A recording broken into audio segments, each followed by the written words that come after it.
Okay, there we go. I realised I'd messed up. There we go, we're live now apparently. Okay, so it turns out, note to future self, press the start go live button. I've just been streaming for the past 5 minutes without even realising that I haven't been online. Oh boy, I'm an idiot sometimes.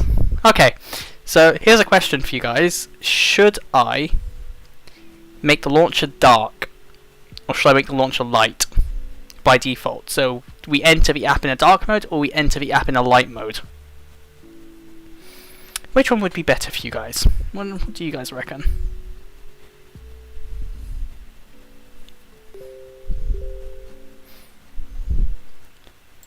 Apologies, I've got Telegram open somewhere. I need to tell that to shut up.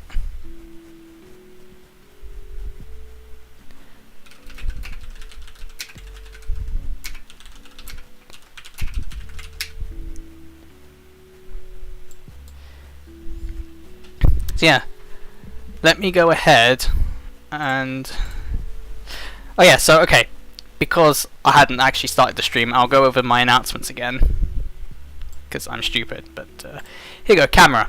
Woo, look at the camera. So, this is the PCB version 1, which I showed off last week. Should it depend on the daytime, Vlad? I think... yes.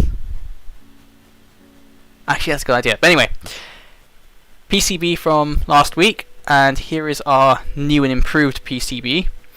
There's a few differences in them. Mainly the connector now actually works. So the idea for this is that you can take the stock NAG connector, which you can desolder off one of the old controllers, and with a little bit of playing around with the connector, once I've got this, there we go, it clips in, and you can solder the connections on the bottom for it, and then this can go neatly into your stock housing like that, and no one will even know that it's a custom controller. It looks totally stock. So let me get rid of that. Also, should clarify as to why I am doing OpenVehicleDiag tonight rather than NAG52 project. A, because I wanted to do this because I need to complete it sometime soon for university. Secondly, my gateway emulator I was using, which is a Macchina M2, released the magic smoke, so to speak. It died. I believe I shorted it on this piece of metal here from the ECU, which is, you know, being the basis of my setup. And yeah, I shorted it and killed it. So the cluster no longer works because it no longer has connection to what it thinks is the ignition switch, because that's what this was trying to be. It was emulating the ignition switch. So with that out the way, I should also mention something else, by the way. So, as you guys are aware, this is the Macchina M2, which I am using for diagnostics. It's quite a nice little handy adapter. However, it costs about 90 quid, or 90 pounds, here in the UK, so it's a bit expensive, but it's very good for the money, to be fair. Being totally honest, it's programmable, it supports tons of protocols. Now, what I would like to show you here is a beta version of the Macchina A0. So this, I believe from what Macchina have told me, should go on sale in the next couple of weeks, and I am allowed to show it on stream, which is why I'm showing you guys this. But basically it's ESP32 based rather than ARM Cortex based, which is what the M2 is. Only supports CAN currently. However, I am in talks with them to see if we can get something done with K-line, so that at the very least you guys can have something with K-line support on here, and then that will basically be 90% of the pass-through protocol implemented. But yeah, that's some pretty cool stuff. And regarding the K-line stuff, here is the test board they sent me. So it's essentially everything that you get on one of these, with a different connector and with some extra chips on here for K-line interfacing. Nothing special though. It's pretty cool though. I like it. Anyway, let's go back to this. So I'll plug my adapter in, and we shall run OpenVehicleDiag.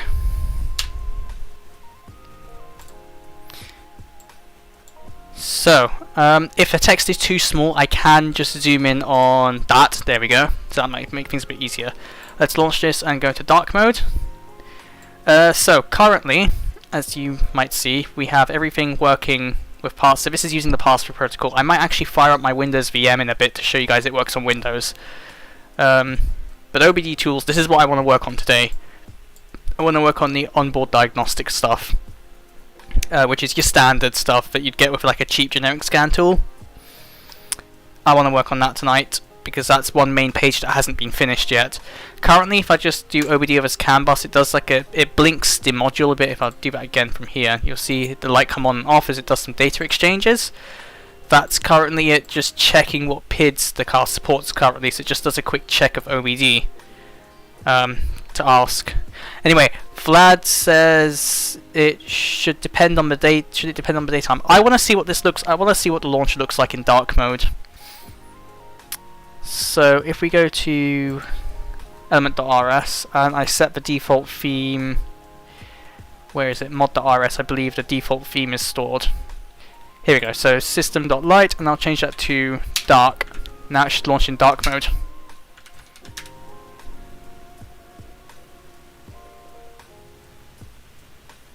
Which it now has to regenerate so much extra crud.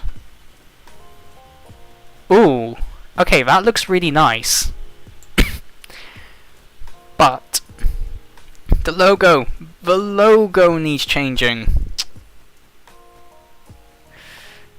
Okay, let's create a method to get the logo depending on the theme of it. So launcher image, tray icon, dark. Okay, here's it. Launcher image would be launch image light and launch image light, and I'm going to need another set of these for dark.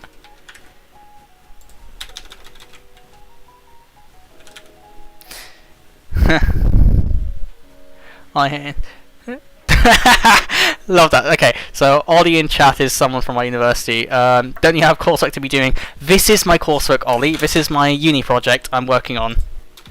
So it's not just any coursework. This is my project coursework that I'm working on, because I need to finish one of the major hurdles for this, which is basically doing it. Yeah. See, Ollie gets it. Cheers, mate. Hope your coursework's doing well. Doing fine, buddy. Anyway, we seem to actually have quite a few people online already. You have 7 people, which is pretty good. Constance. So anyway, let's just quickly do a quick function on here, which would return the current image. Ice pixels to LED and pub fun get launcher image, and that should return nothing, and that should return an iced image, and we shall do switch match super get theme, and we'll just quickly let Rust Analyzer fill match arms. So if it's light theme, we get pix to image, and we're going to do launcher image light, and we're just going to change that to dark as well. So we're going to do ice launcher image dark. Cool. So then I have to go to launcher.rs and change. Where is it complaining? It's complaining at the top because here we go. We're going to say bye bye. We don't need you. And then that should complain. That's great, because now we can say, rather than that, we do create themes get launcher image. There we go. Ah, yes, that should be like that. Okay, and then we have to just change this in a couple of places. I need to at some point rework the launcher, because the launcher code just looks disgusting.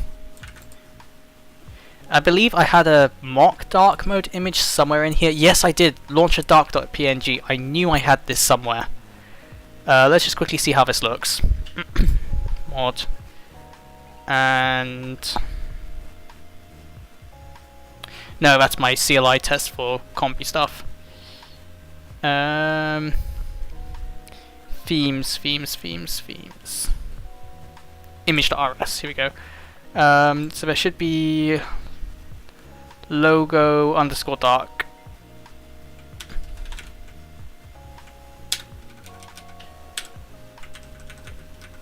logo dark, or I like that idea, but we shall change that as well. Why are you complaining? Oh, constant never use. I don't care.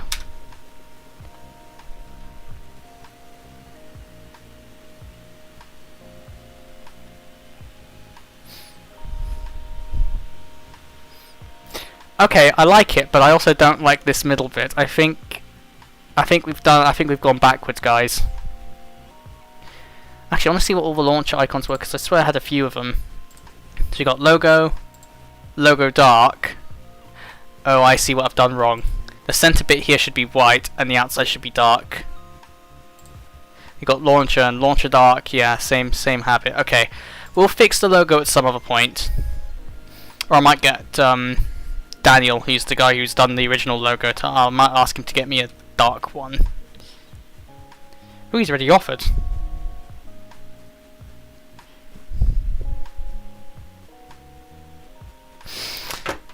Okay. So, we're getting sidetracked. Let's go ahead and begin the OBD toolbox thing. Actually, I might make the text a bit smaller, sorry chat, but I need to be able to actually see what I'm doing rather than just staring at like one line at a time. OBD toolbox, okay, KLAN not implemented, let me see, what's this, OBD diagnostics, align center. One sec, I'm just currently looking at what the UI looks like. I'm just putting this in my head. Okay, so we're going to need a server, OBD server, which is a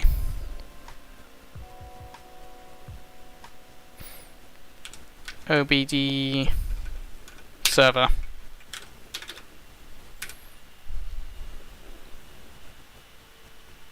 OBD server doesn't implement debug. I thought you did. Oh, you do? You do implement debug. Unknown oh, it's... Oops. That should be derive. There we go.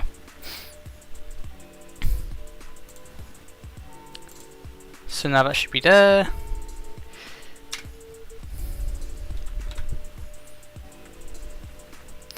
Okay, and this should be an option of OBD server. And we're going to initialize it by default as being saying OBD server is none. That should be how we start this off. And then on connect, OBD start server, so we say if let OK server is equal to that, then we shall dump that in self.obd server equals some server. Okay. Yeah, ISOTP. And I also need a boolean here to change the... Yeah, okay. So we need ISOTP, and then we also need disconnect. It shall be this. And then we need an OBD message disconnect. So this will be called when the user decides to disconnect from the OBD session. It will basically tear down the server that we have here. Let me say if let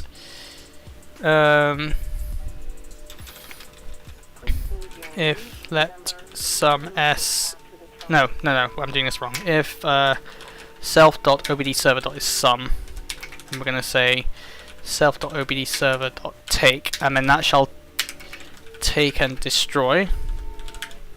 So that will basically replace what's in here with nothing and just take it away. And I also need to set a boolean saying in session is a bool, and we're going to set this to be false by default equals false, and we're going to say in self.inSession is equal to true. And you'll see why I'm doing that, because that will build the UI up. And we say here self.inSession is false.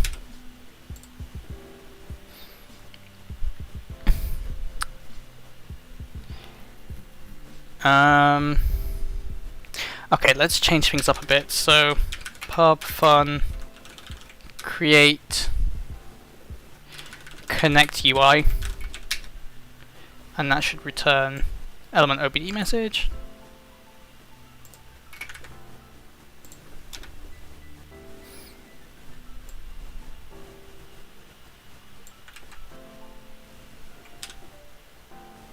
And then we're going to basically say if self.inSession, and we're going to say to do else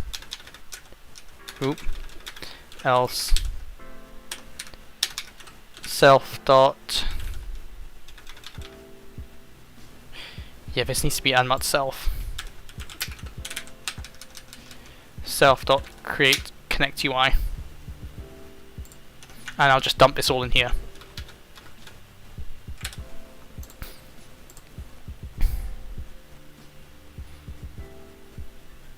And I need to say pub_fun create main UI and self element of OBD message shall be returned, and we say self dot create main UI.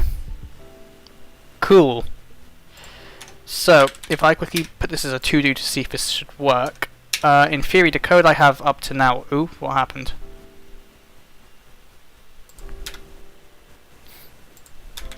Did that wrong. So in theory the code I have now should launch the OBD server but then instantly kill the application because it reached a to-do bit when trying to render the UI. If I get that, then I know it works.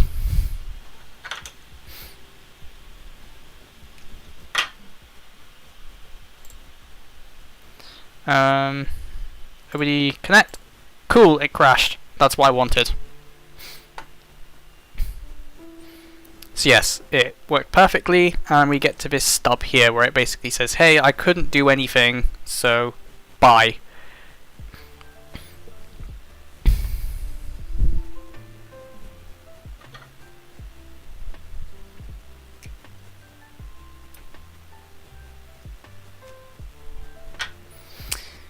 Okay, now I need to create a UI for each individual service. So for instance, service 01 is to read current PID, service 02, I can't remember what that does off the top of my head, 3 is... oh yeah, service 02 is to get freeze frame data from the ECU, service 3 is to read current codes, service 4 is to clear current codes, and there's a bunch more of us, so there's like 9 services. Okay, let's try and get the vehicle VIN number and we display it on the top. And so, like, as a diagnostic thing, it'll basically go like, here you're connected, here's your VIN number. So for that, I shall need to go to OBD. Where is OBD server here? mod.rs, it's under here, I believe. And we shall not do...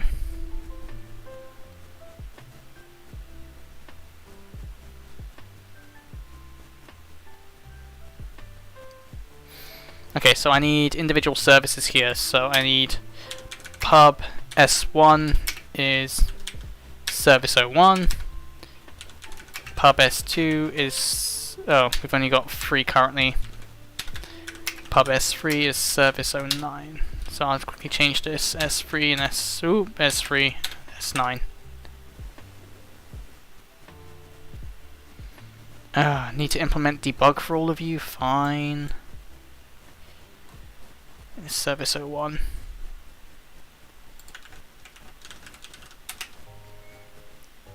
Oh yeah.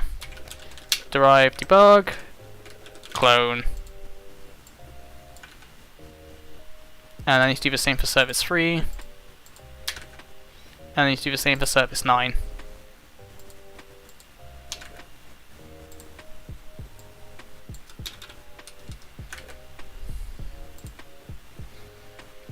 Cool.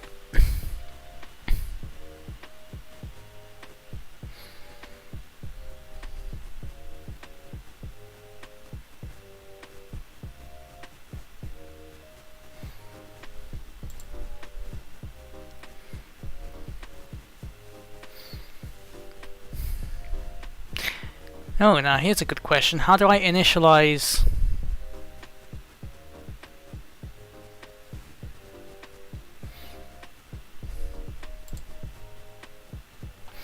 okay, I'm gonna do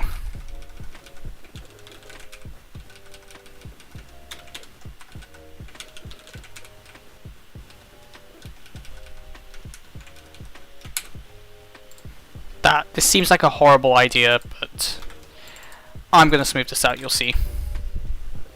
So by default they're all initialized as none. S1 is none, S3 is none, S9 is none.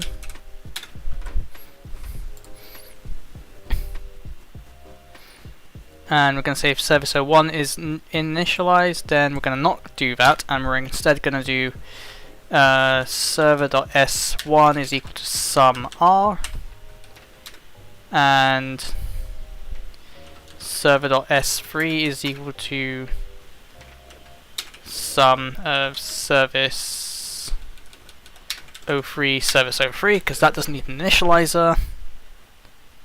Yep. And we're going to then quickly ask for if that sum r is equal to service 9 init and server. Then we're going to say server.s9 is equal to sum r. We're going to return OK to that. Quickly see. So now let's create some extra stuff here. So imp obd server, and we're going to ask it to do something on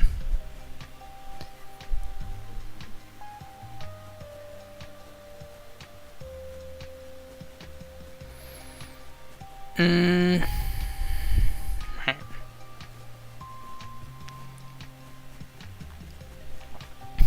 Sorry, I need to drink of water there. So I need a fun work service Rick S09. Let's try this with service 09. So that's a request function for service 09. I'll zoom in on this bit. Request service 09, and that should take a and self, and that should return obd. No, that should return a protocol result. And it should take in a template item t of what the function is expected to return of t. And we're also going to need a f, which is basically asking for a function. And f shall be fn of. What does this take in? This will take in. Let's quickly check the function signature for service 09. I'm just going to delete these because we don't need that anymore.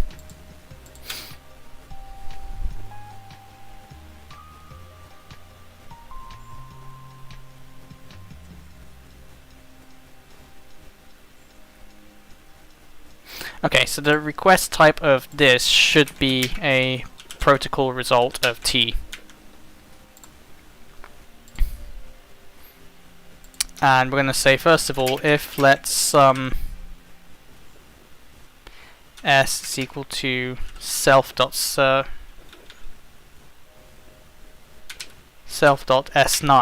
then we shall run that, else. Oh yeah, so you're going to take in a and service 09, and you're going to do something with it, and you're going to spit out this over here of type T, and we're going to then say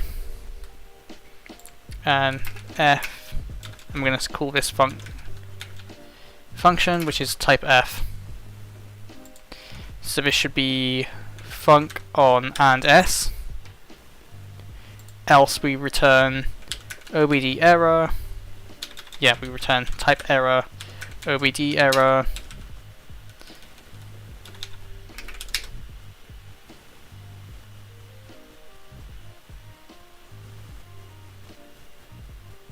Oh yeah, protocol error, we return that strut. And this is an enum, I believe, from what I remember from when I created this. Protocol error. You can say, what type of error shall this be? It shall be a custom error, and we're gonna put it in here as into as saying, oop, service not supported by ECU.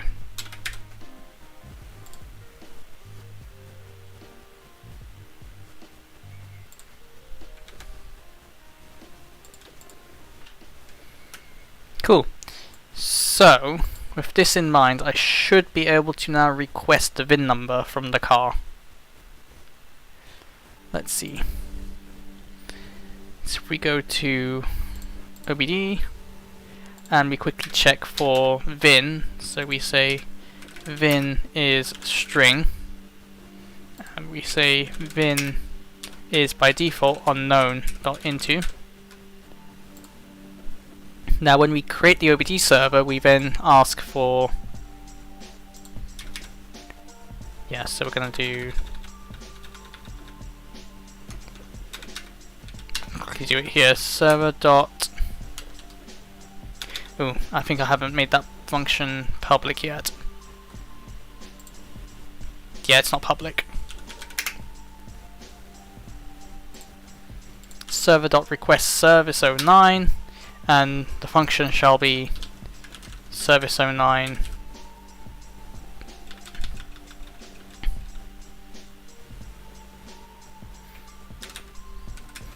service should be X, and we do X dot get VIN.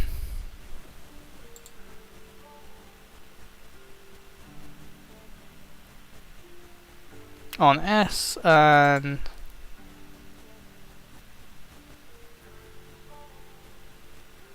yeah.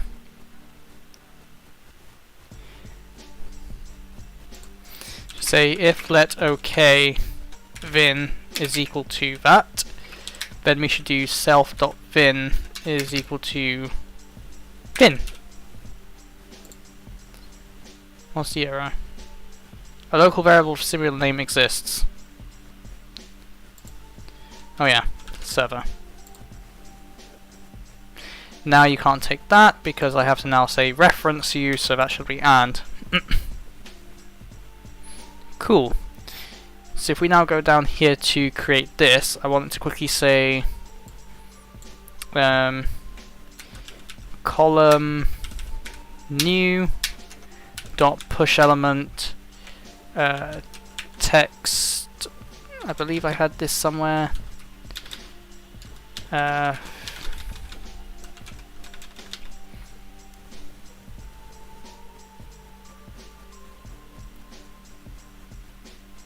Yeah, it was text, I think.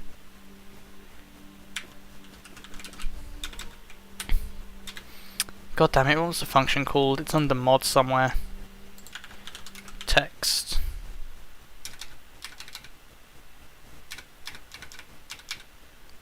Title text, yes, here's it's just good. The function is just called text. And we say the string is format VIN is this, and we're going to put in self.VIN. Oop.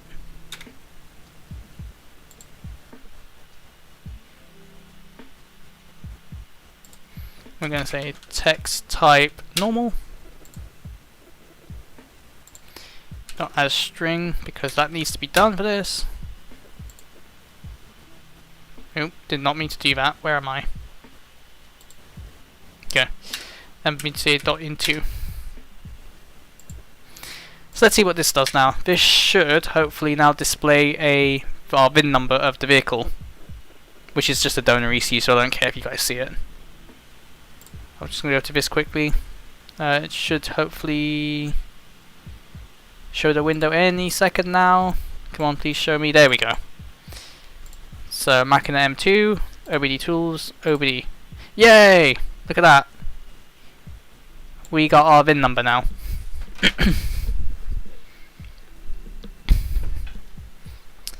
So that works. Now to make this look nice. So now I need to create a button here which basically says, so we're working on columns. And we also need to do, so let's create the main UI, so that should be dot padding 10, dot spacing 10.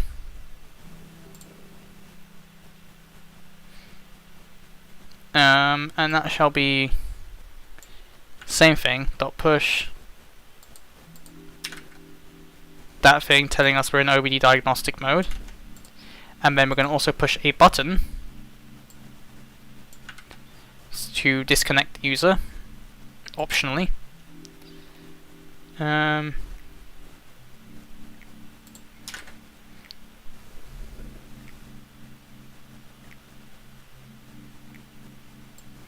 Dot push button outlined, and we're going to say stop state is, oh, I forgot I have to create a stupid button state for this thing. Let's use the can button state because I can reuse that. Self.can button state. Text shall be disconnect.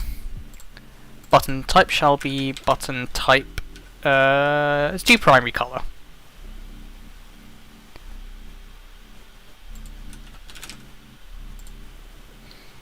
And we're going to put an on click, on press.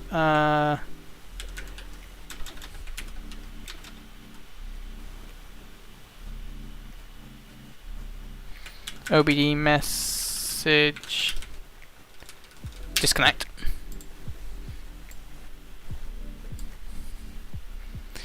Now what are you complaining about? Expected this, found this. Oh yes, sorry, I forgot to change that. I keep forgetting to change views sometimes. That's the first time I've done it this stream.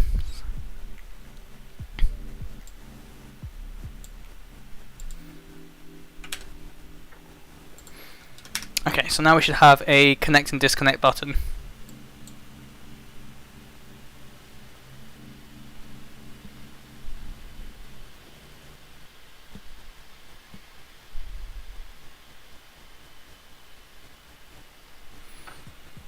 So M2 OBD of a CAN bus, so you've got the VIN number, and we can disconnect, and we can keep doing this again and again, and it keeps establishing connections. So I'll quickly go to OBD with CAM. Now let's just do CAM, so you can see the lights on the M2 blinking as I connect and disconnect. Connect, disconnect, connect, disconnect.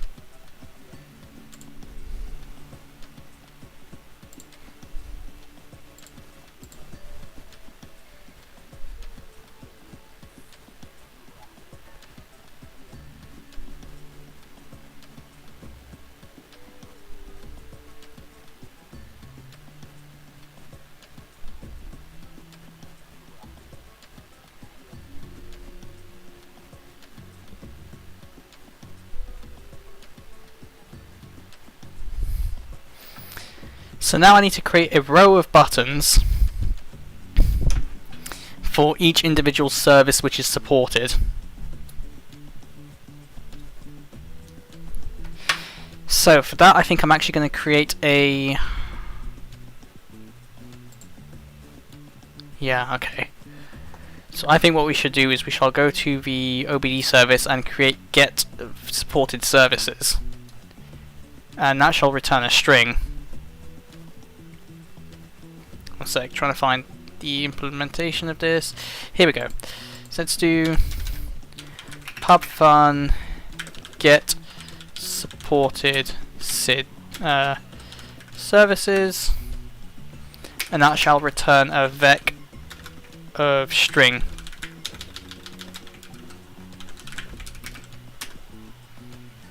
And that shall be and self.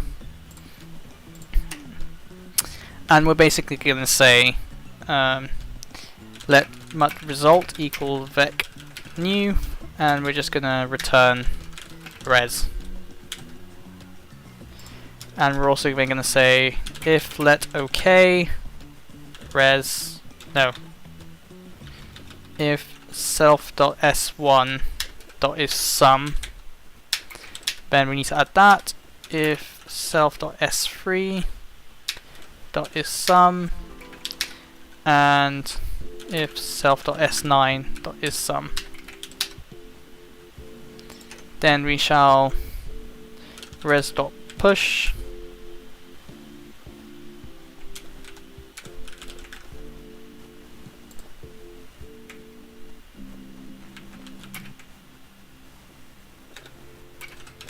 So let's call service 01 sensor data. Service 03 is read DTCs, and service 09 is vehicle information. Let's just call it vehicle info.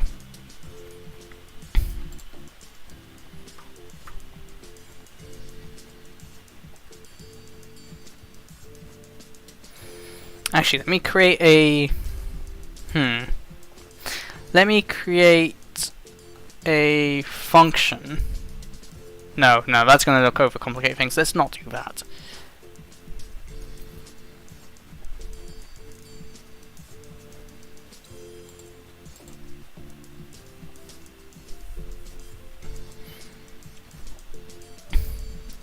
So, button states are going to be fun as hell because I hate ICE library for this. So, we're going to have to do a service. No, one sec.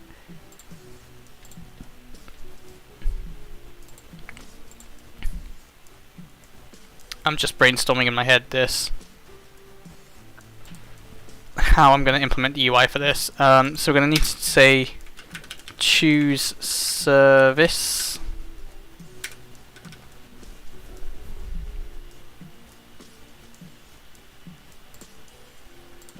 And let's give that an int. No, well, let's give it a byte actually. We'll give it a byte. And we'll say car service is a U8.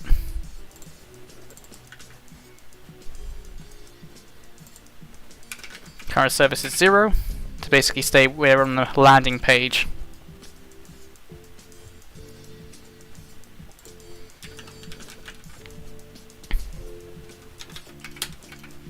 So reset the service, reset to landing page of OBD.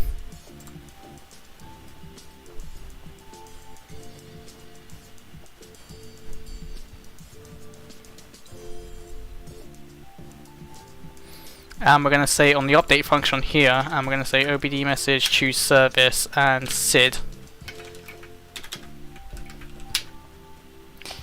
Self dot current service equals SID.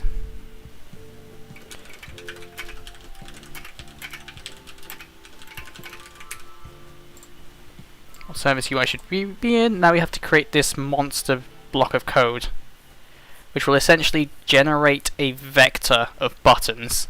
Now the thing is with ICE, because everything's in Rust and everything's got a defined life cycle, this is going to be a bit more complicated than you might think. So we have to push row new, so a new row. Oh, what happened there? Oh, don't do this to me, please. Visual Studio Code.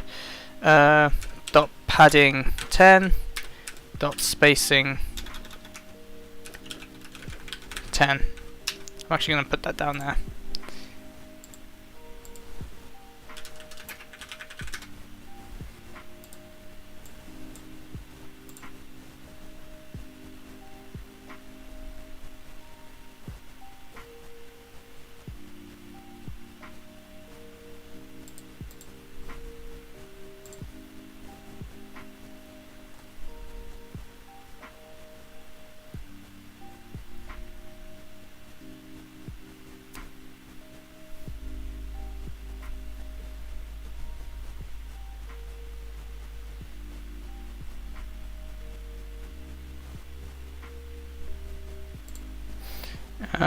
I'm just thinking how I'm going to do this.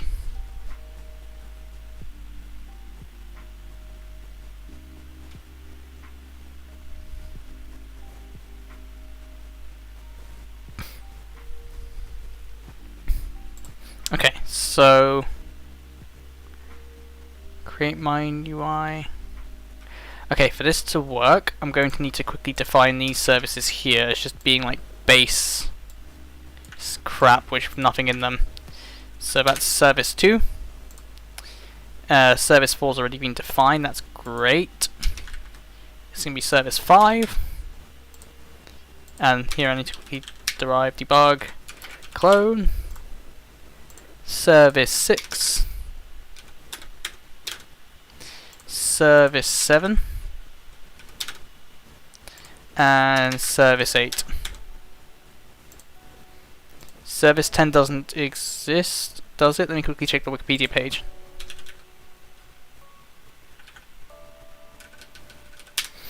What's service 0A?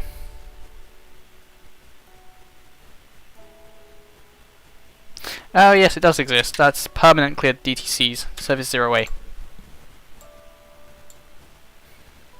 So go here, I need to quickly add in all the other services. So 1, 2, 3, 4, 5, 6, 7, 8, 9A. So 2, 3, 4, 5, 6, 7, 8A. 01, 02, 03, 04, 05, 06, 07, 08, 09, 08. I'm just going to put a 0 in front of these.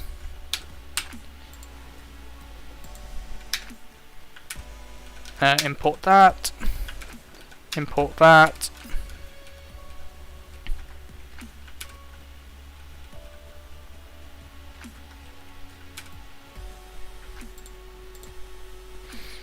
And I need to import all the services here. So 4, 5, 6, 7, 8, 9A.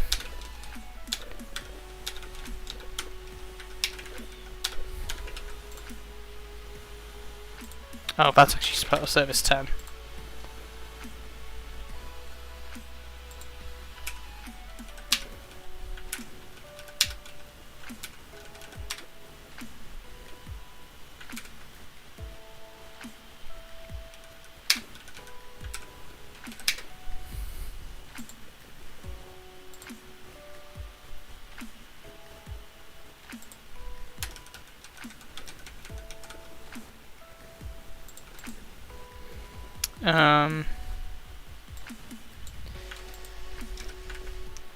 Service 02 shall push show freeze frame data. Freeze frame data. Service 03 shall do that. Service 04 shall push clear DTCs.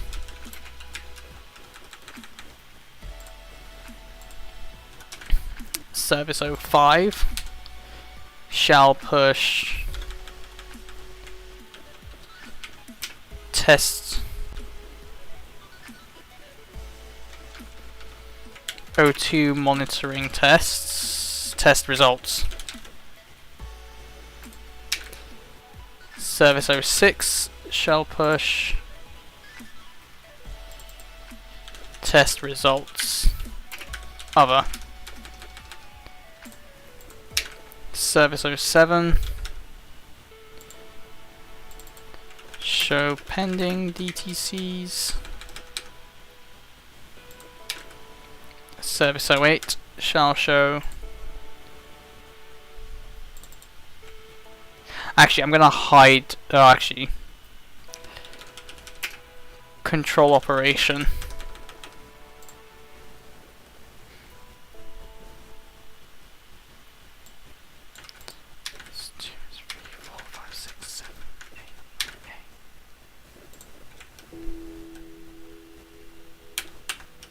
Oh, we've suddenly decided to drop so many viewers. What's happened, guys?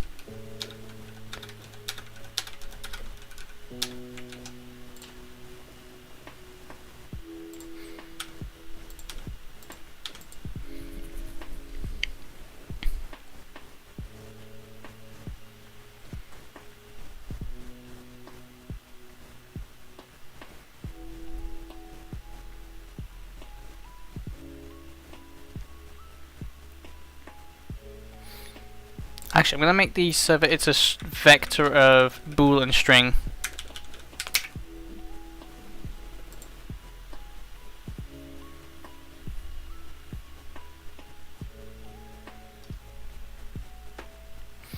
So this shall be res.push sensor data and a tuple of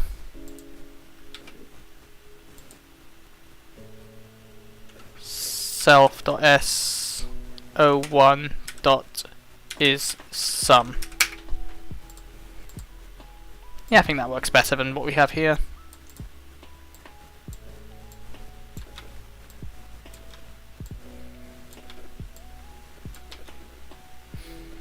By the way, also guys, in a couple of weeks, expect a very nice video on the channel about this project. I'm going to try slightly different style to what I'm used to, and we shall see how it goes. Self.s01.isSum.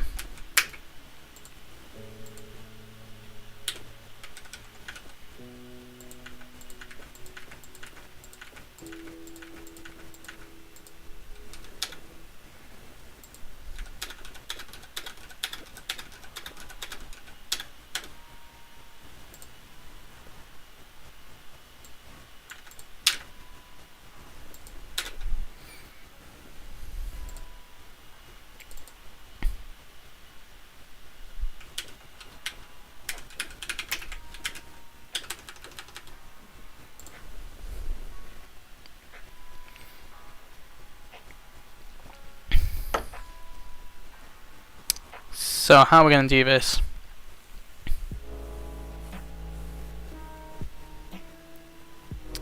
We're going to do diag session control, OBD, where's OBD? OBD. So we're going to have to do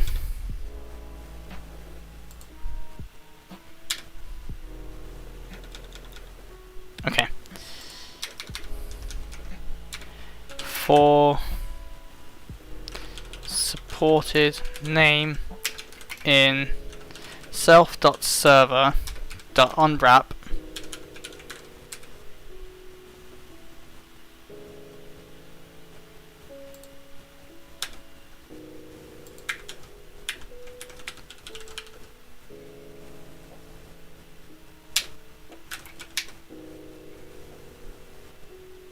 Why don't you like this? Oh, wrong thing I'm asking for. 20 meter share reference. Oh yes, I need .asref.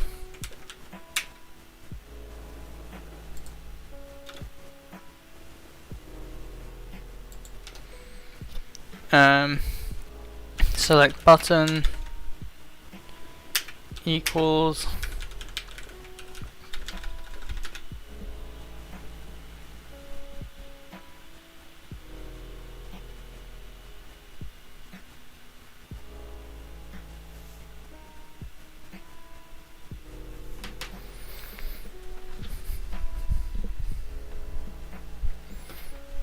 okay. I'm going to need. Actually, we're going to have to enumerate over this, aren't we?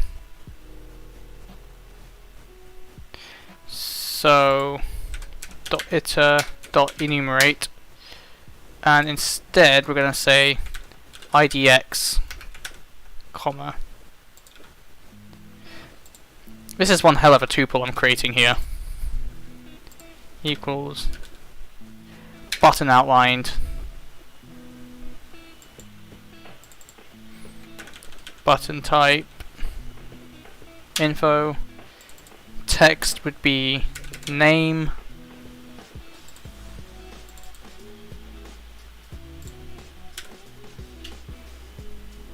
and we say if button dot is supported, no, if supported, then we're going to change that to mut and say button equals button dot on press.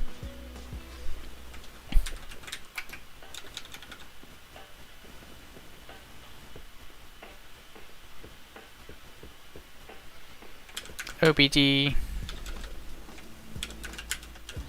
message choose service IDX.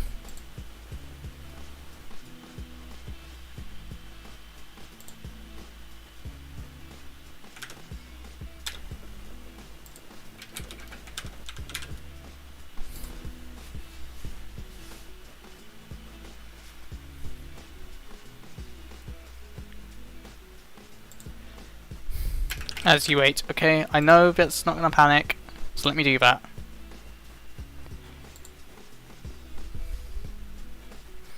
Cannot find state in this scope. Yes, I know, because I have not finished you yet. I need to create a curve state, and we need to say service button states equals vec of. No, actually, this would be 10. This would be iced. This would be button state, 10 of them.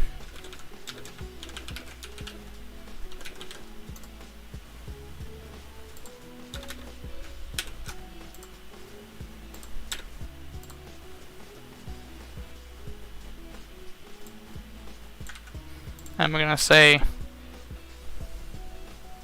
button state default. And then we're going to set state would be and self dot button service button states and IDX. Okay, and then we're going to have to put let row equals row new dot padding 10 dot spacing 10, and we're going to make that mutable. And we're going to just make this push row.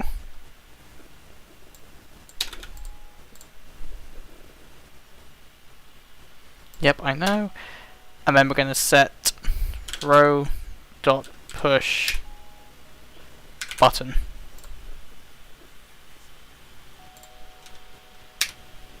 No, that's not going to complain. Yeah, it is going to complain. Row equals row dot push button. That's still complaining. Why?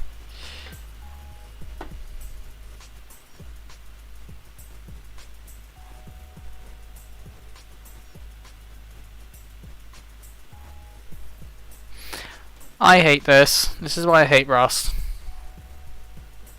So it's basically saying, compiler is great, by the way. The compiler of Rust is great when it comes to showing you. I can just do full desktop. There we go. It's basically saying, hey, you can't do this because this thing here might die before it's being used.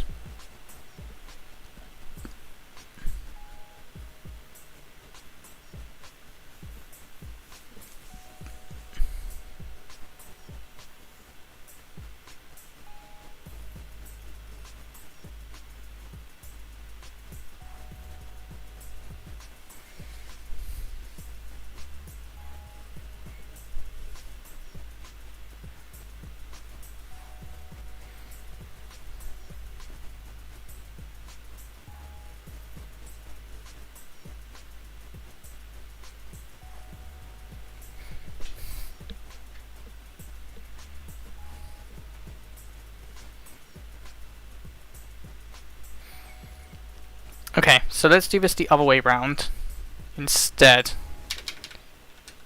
And iter over our button states instead. For X, for IDX state in self.button service states dot mute dot enumerate, and we shall do it here. We shall say let support list equals this.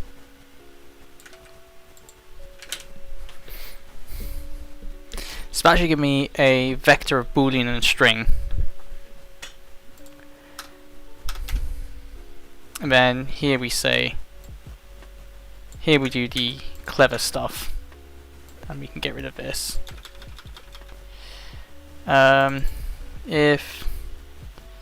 So let's just do let supported and name equals support list IDX.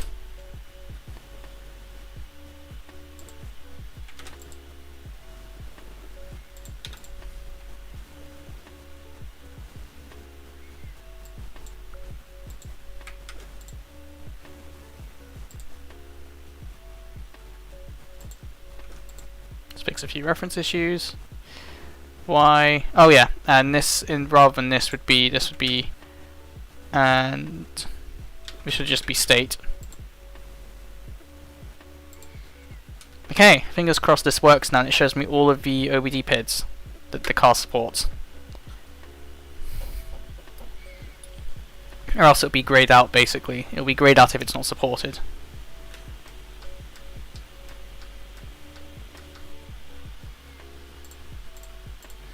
OBD toolbox, connect. Oh yes, look at that, that's beautiful. So you have sensor data we can do, we have read DTCs, and we have vehicle info. Although I'm thinking maybe a column layout might be a bit better for this.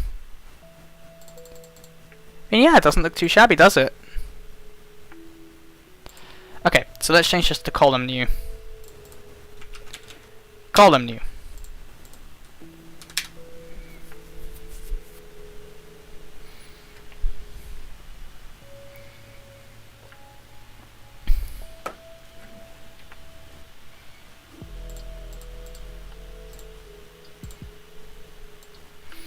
Okay, how does that look?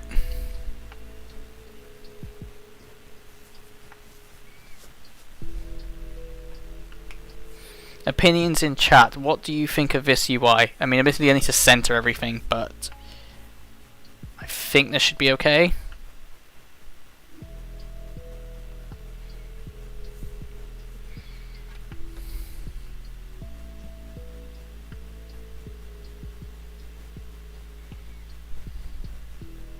Better than horizontal. Yeah, that's what I was thinking. I mean, I'll try and make that a bit prettier. Let's see if we can do that. So, dot align. See if we just add in dot align items and align center. That should make things a bit nicer.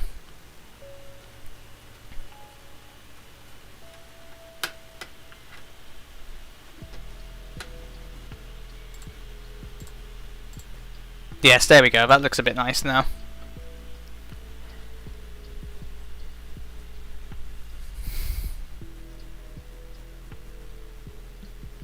At least I think it does.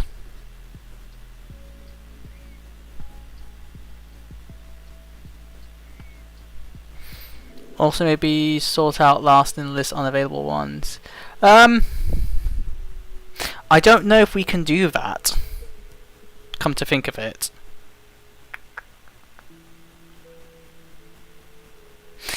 I mean, we could, but we also maybe couldn't. I'm just thinking how we would do this, that's all.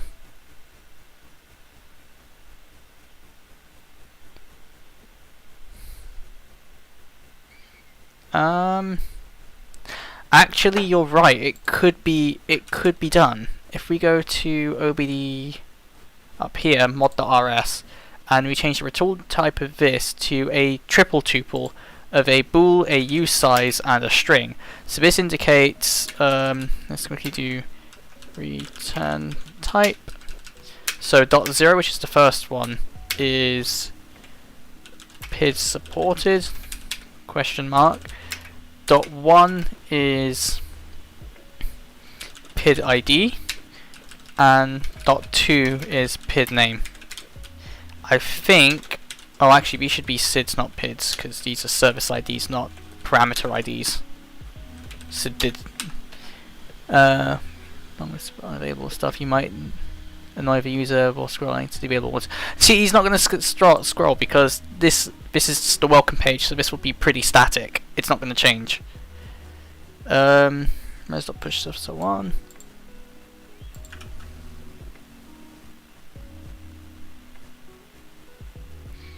And if we just quickly put in here,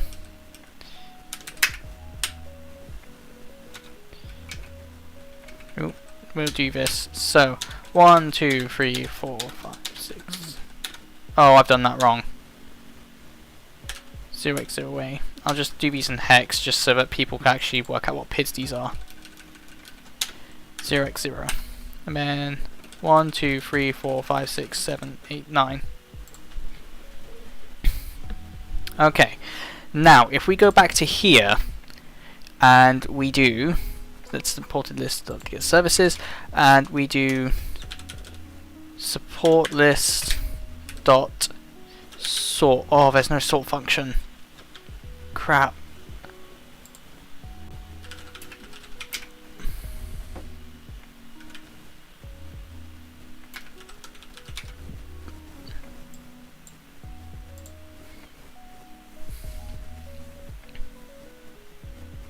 Okay, so if we say support list dot sort by and we say XY, oh dear God,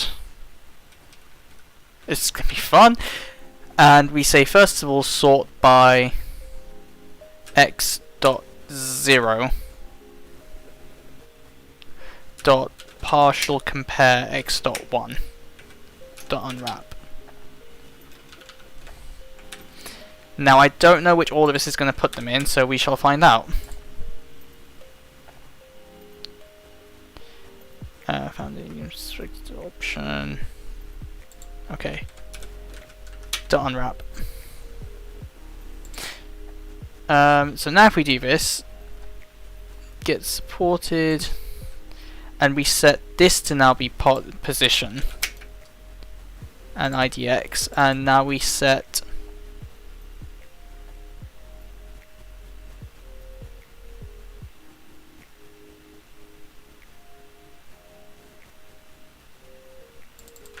now if we change that, that should now tell it the right PID was pressed.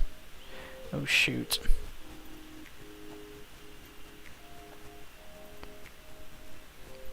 No, okay, you should be that. Why can't you compile now? What's wrong? Expected bool found use size. Oh, it would be y.0. My bad. This should be y.0. By the way, also, can I ask chat, what other time are you guys free? Because I'm thinking maybe about moving this earlier in the week, or like earlier during the day, maybe? Consider borrowing here. Yeah, sure, we can do that.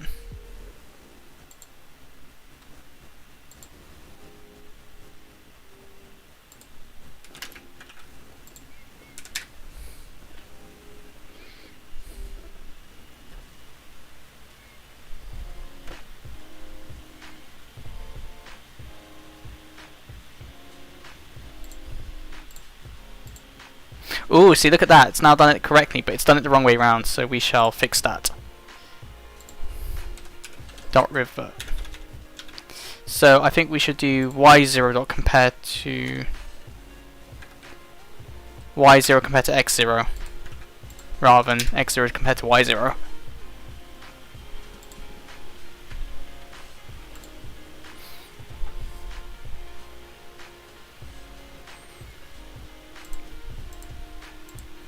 Yay, look at that. So we got the three at the top, sensor data, read DTC's vehicle info, and then we have this. Okay, so what I'm going to do is we can also actually push a row of what's supported and what's not supported by the car. So a nice little indication to tell the user, hey, these are supported and these are not supported. I think we can do that. This looks great. Thanks, yeah, I agree. It looks a lot better than it did a few minutes ago. So you're lucky guys, I have work for you today. Yeah, I know, sorry. I mean, lad, look, I'm at uni, so I mean, just for the next couple of weeks, I can move the stream around because I'm on holiday now, but maybe we can do some daytime streams as well whilst I'm working on this, because this is basically my uni project, so I basically have to finish this off soon. And it's just the OBD toolbox is left, and you can see there's a lot of work going into this. So actually, if I do clock source, I know this is not a good measurement, but OBD itself has got over 8,000 lines of code in it, and that's just the application. But there's also the Macchina driver, the pass-through library. Talking of which, let's quickly show you this. Actually, I'm going to launch a new instance of Chrome for this. So, if you go to my GitHub repository, let's zoom in a bit. Repositories. So, you guys will have probably been aware of Macchina M2 J2534 Rust, okay, which is my current Rust driver for the Macchina M2 which I'm using, okay. This is going to soon be archived in the coming days. Reason for that is because we have set up a new repository called Macchina J2534. This is much more documented with what it can do, and currently we're supporting the M2 under the dash and the new A0. So let's just quickly show you guys. So that's this little guy here. This is the new A0 ESP32 based thing. Currently there's a load of to-dos. So to-dos here. These I plan to get to in summer, the K-line stuff and J1850. But the A0 only supports only supports CAN currently. I'm seeing if we can get K-line sorted. And currently the Rust driver is in here, but I still need to add a lot of the low-level C++ code, which you guys seem to like a lot. So let's quickly bring that up here. Currently got all sorts of common stuff for. Oh. Yes, it's just a bunch of header files right now. I've yet to do most of the coding for the generic drivers for this. But essentially it will be one driver you install and then your pass-through devices will be detected. Talking of which, let's see. Let me try launching my virtual machine manager so I can show you this thing working under Windows so you guys actually know it works. Oh, QEMU not connected. Have I somehow uninstalled QEMU? Sudo pacman s QEMU. Sudo pacman.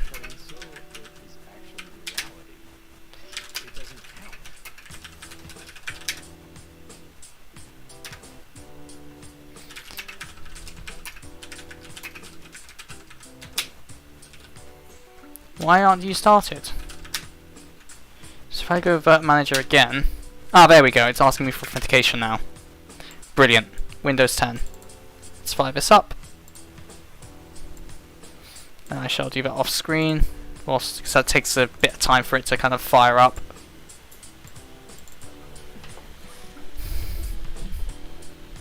Will it support macOS as well? You'll be glad to know, Vlad, yes, this supports macOS. OVD also supports macOS. In fact, Daniel, one of the people who's helping me with this, he's testing it on macOS for me. But yeah, I'm yet to do the installation guide. I mean, the installation guide for it's pretty basic, in my opinion, that is. So basically, Linux and Mac follow the same rule, and it's just Windows which works differently, unfortunately. Okay, so let's give this a go. Wait for this to finish. So let's try building this. So we're going to open up PowerShell. Can I not zoom in on PowerShell? No, I can't. Okay, we'll open up the new Windows terminal interface, because I think I can zoom in on that. Yes, there we go. Okay, so Z, which is my drive, which is linked, and we're going to go to app Rust, and we're going to do cargo run. Oh, also I need to virtual machine redirect USB device, redirect the Arduino LLC, which is the M2 unit here. Cargo run.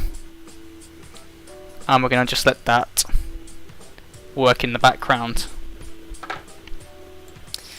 Also to note, this is a virtual machine with 6 cores allocated to it, and like 8 gigs of RAM, and Rust just chews through this. Like there's no tomorrow.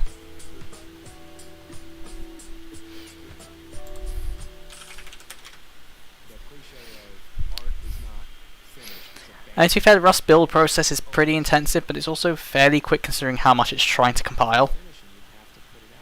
It's not too bad.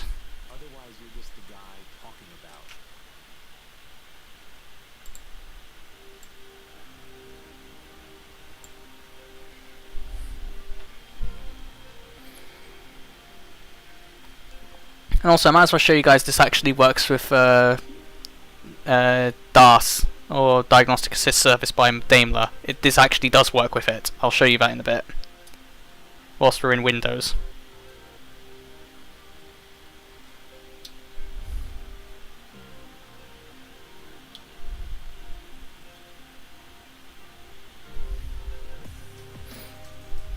More specifically, it's Xentry pass-through I'm using. It's not the other version of Xentry, it's just the one with pass-through support, because that's what this is. Essentially, it's a pass-through adapter.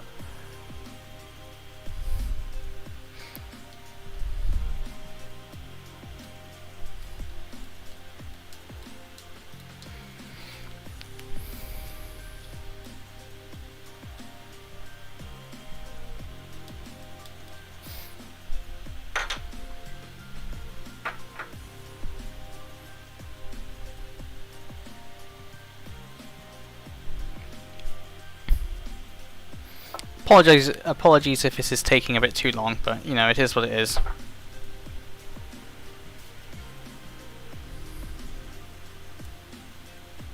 We seem to have a new viewer on here. DAS actually uses simulator configured to work as a pass-through device. Wait, what? Explain that. How?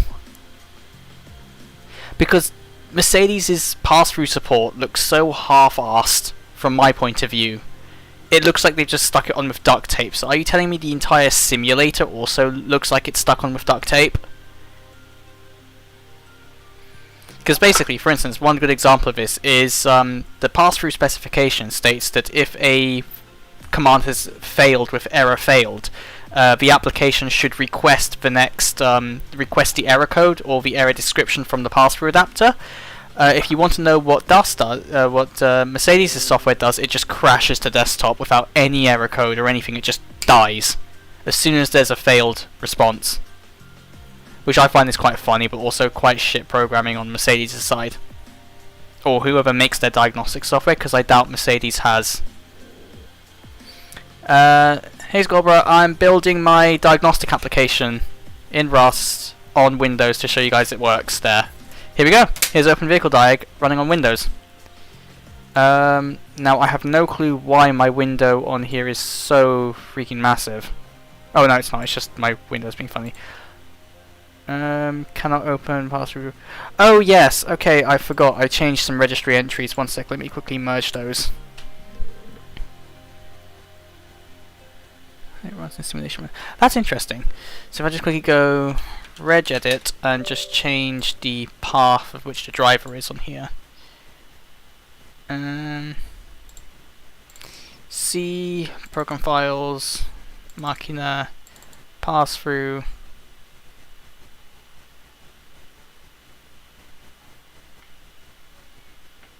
What do you mean by I can't find it? Driver.dll is right there.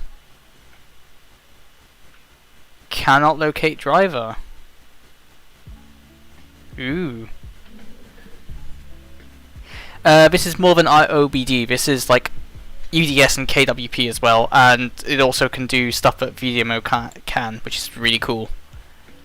Maybe it's just complaining because I've got the wrong COM port, but it shouldn't. It should be able to tell me exactly what the problem is. Oh shoot! You know what it is.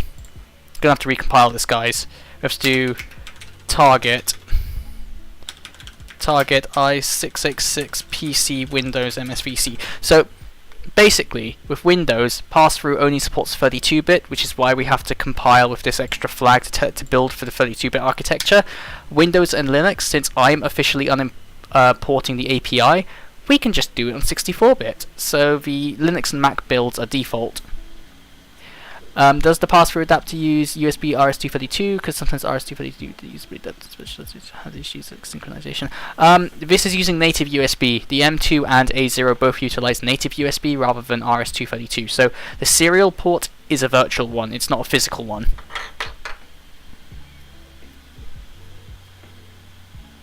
Yeah, VCTS. I know VCTS is pretty shitty. But anyway, let's quickly. Okay, so here we go. So let's say we want to launch that. There we go. So now you see the adapter has gone green and we're communicating in here.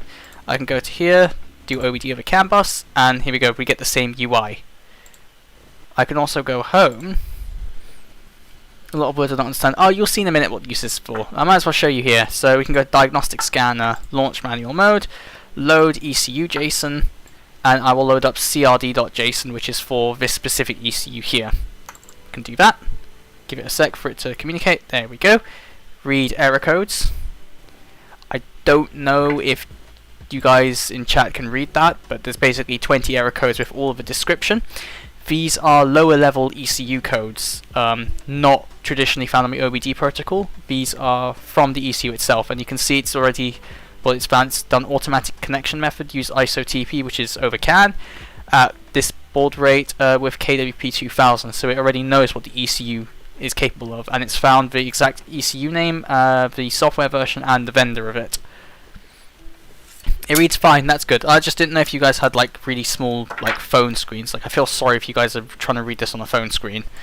But here's something that we can do, which is really, really nice. So I get to call this something nice, but I can do dt underscore, and there's all these data download functions, and I can say dt211d read, and here we go. So this is like how insane some of the data is that you can get from here. So you can get demand pilot 1 delivery for injection for each injector on the engine.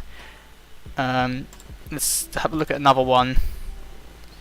DT2105 gives me a bunch of useful information: vehicle speed, gearbox gear, fuel temperature, boost pressure actuation, charge temperature, oil temperature, pedal value. Of course, none of these values are going to make sense because the ECU is currently not plugged into an engine. I'm a hobby programmer, Python, and I work in a garage. We use Volkswagen software to read and write data to our VW cars.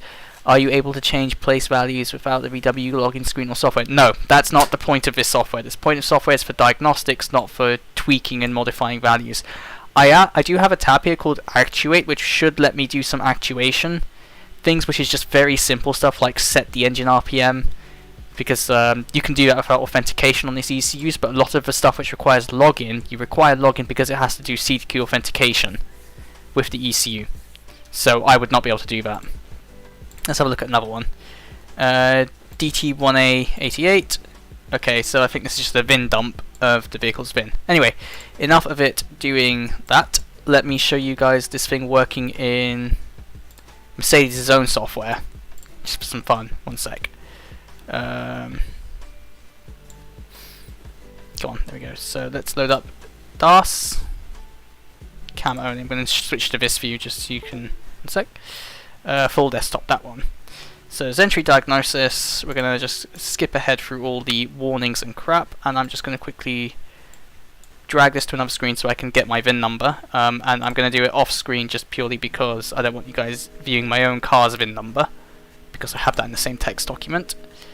So here's the test one, and we shall go back here. So we say we're looking at cars. The folks that make Macchina live in my city. I found about them through you, widely enough. Ah, thanks, that's pretty cool. Yeah, I've just been talking to them today as well. They're really nice people. So anyway, so this ECU on my desk, I'm going to have to select it for that. Oh, I want this one. So it's going to be an E-class, and it's going to be a 211. See that light go green? Oh, hello. Initialization multiplexer failed. Oh, could that be because... Yeah, okay, wait. The USB device wasn't plugged in. Let's quickly fix that. Okay, so I should do it again, and you should see this light go green. Come on. There we go. And now DAS is talking to my Macchina M2 and pretending it's a real adapter. And if you see this little light down here blinking, it means there's a data exchange going on between the two systems. And you can see currently here the battery voltage, which is the voltage of this setup over here.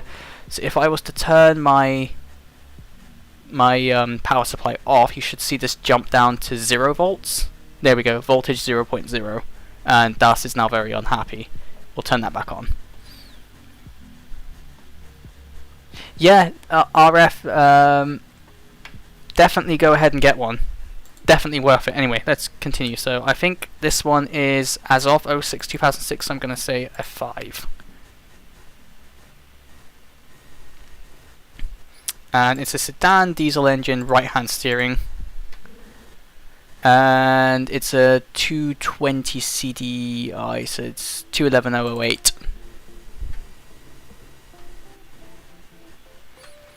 Code checking central gateway. You won't be able to do this because there is no central gateway on this So it's just going to fail miserably and ask me for the VIN number, which is why I copied it earlier.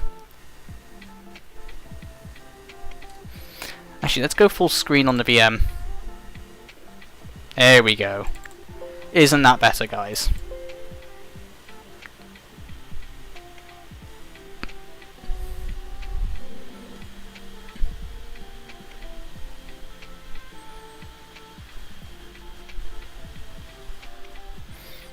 Okay, why does it do this? Why does, for this car, it decides it wants to communicate with the air conditioning control unit? Seriously, sometimes Mercedes, man. So anyway, control units, and we're going to have a look at... So I need to paste the VIN number. Yep. Drivetrain and CDID. We're going to connect with that. Yep, I accept that safety notes for fuel. Let's actually see what this says. Risk of explosion. Fuels are highly flammable. Fuel vapors are explosive, invisible, and spread out across the floor. Did you guys know this? Okay, we'll just continue for... Okay, let me say yes. No, I said... Yes, I confirm... Yes, I confirm with... Yeah. Oh, I need to do that, yes, okay. And then we can do fault codes, and we can read them. Wait for it to read them. There we go. And now look at this, all the fault codes from the ECU which my system detected. So all of these here are the same number of error codes that my system has detected, OBD. But, admittedly, the numbers are slightly different, but, you know. Yeah, good point. They probably have that explanation there for legal behind. One thing I want to do, though, with the error codes is to do something called... I think it's environmental contexts in KWP. Basically, you can ask the ECU for data about that error code. So you can, for instance, go to check in open circuit wire diagram, and I can say this. Oh, no, this isn't the UI I want. Maybe it's in the diagnostic... Maybe it's in the...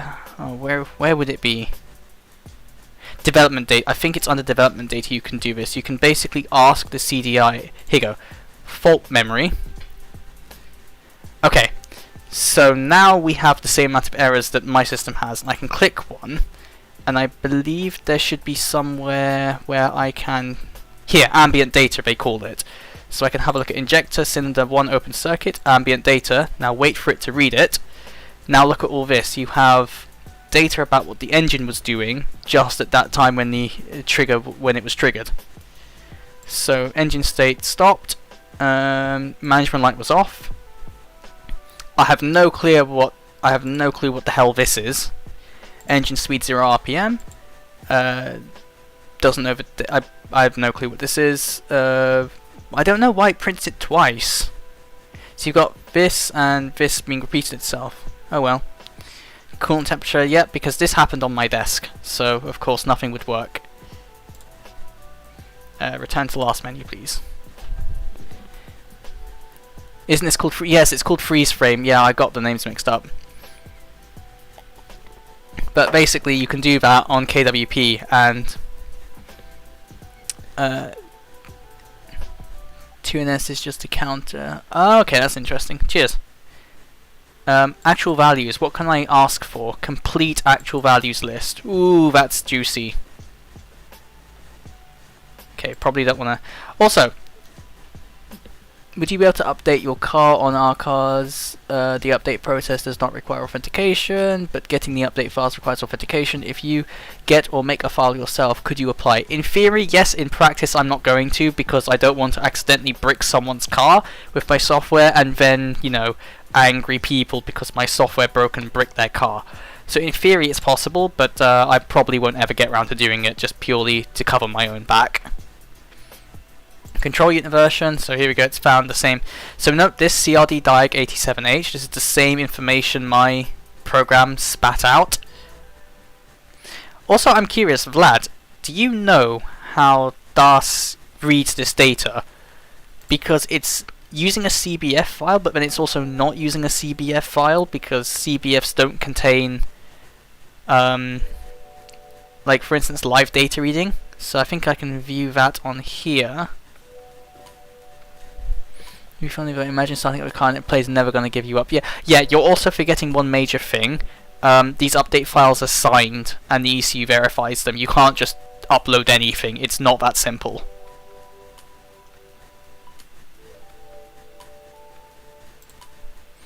So yeah, if I go to actual values here, start engine.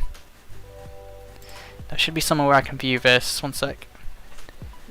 You mean the control unit version page? No, I don't mean that, Vlad. I mean, like, for instance, when you go to actual values, if I could, I would, because it's probably going to complain that the engine's not on currently, so it's going to keep making me reset it.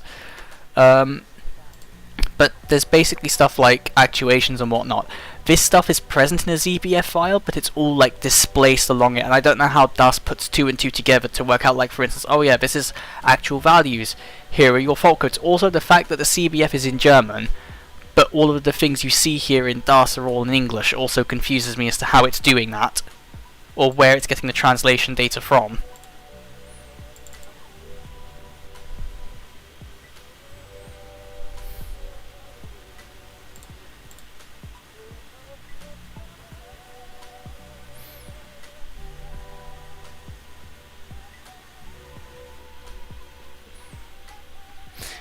So for instance, Y94 quantity control valve, if I load up my JSON, that's going to be in a bunch of German. It's not going to be in English, but I don't know how it's reading this in English. Also, one thing, Vlad, that you might not know about DAS, I don't know if you probably do know about it, actually, come to think of it, but you can open up debug view, and DAS will basically just start spamming crap into here. Are you sure DAS actually uses the CBF files? Well, the thing is, if I delete the CBF file, then DAS basically just crashes. So I assume it's using it somehow. Yeah, I know, Vlad, but also, like, they're so displaced. Like, for instance, in video mode, it'd be one function per reading. I don't know how DAS groups it all together to basically say, hey, this is everything for this, and this is everything for this. If you want to go down this menu, you'll select these functions. That's what I'm trying to work out. Because if I can do that, I can turn OpenVehicleDiag into something like this, whereby you can actuate a bunch of things. So, actually see if I can do this. Fuel pump. Turn the fuel pump on. Turn the fuel pump off. F12. Like, this is all in German. I think the translations are backed up in DAS. Oh, okay, so they're somewhere in the software itself. Because I've tried taking a... Actually, let's do something a bit interesting for this stream. Let me see what strings are present in DAS's executable. That'll be fun. Diagnostic assist service, just kill you because you're hanging up. Also, you gotta admit, DAS is a really manky piece of software. Go full desktop.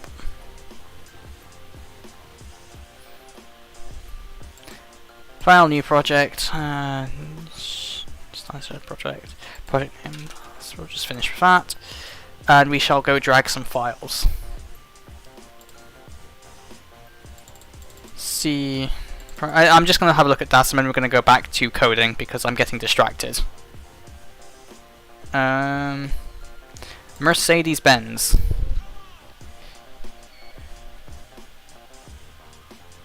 Ah, okay. So, for instance, that car says 203.211.008. If I go 211_008 in here and find something, let's see what it finds.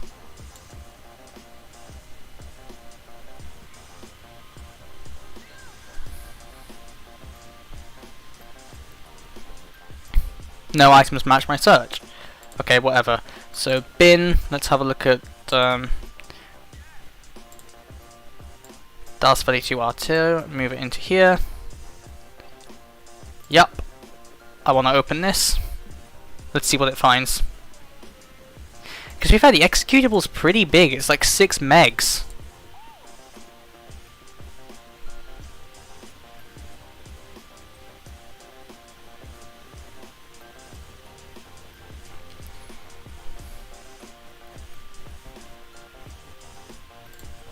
compiler Visual Studio.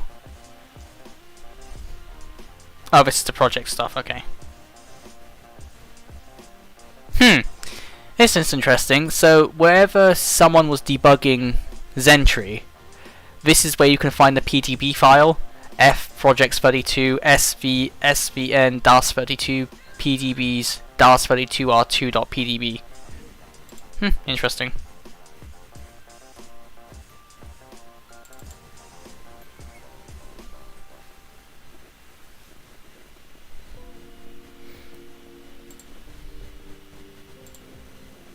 This is going to take a while, I've just realised. It's got a lot to do.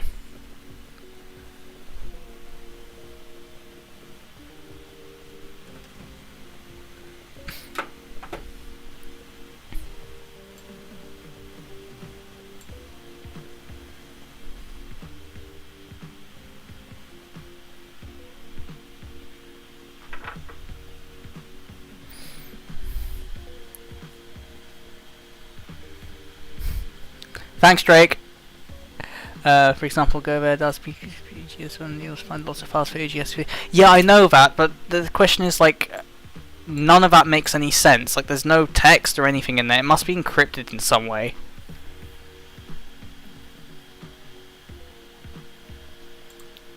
Dash, so you said go to Dash, trees, PKW.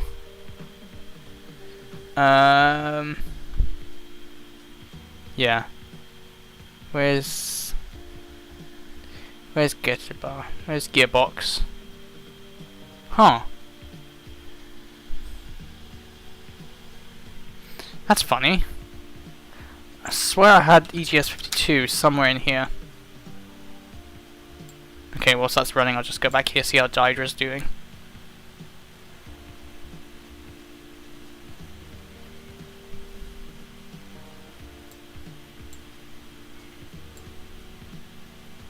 Oh, look at that! Look at some of these images. I'll just flick past those. Very nice images. Daimler-Benz AG DAS Release 2.0. You missed it, did I?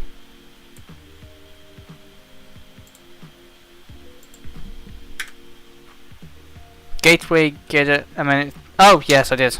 Sorry. EGS. No. And then you said EGS 52. But where's that? I suppose we'll go to EGS 2 and have a look. It must be in there somewhere.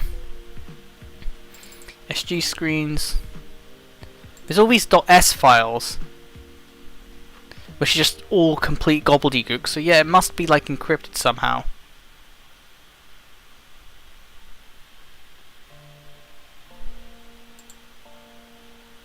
Actually, let's quickly open up a terminal prompt. Open Linux shell here. Let's do some bin walk. Come on. This is Inception now. We're running Linux inside of Windows inside of Linux. Great. Sudo apt install bin walk.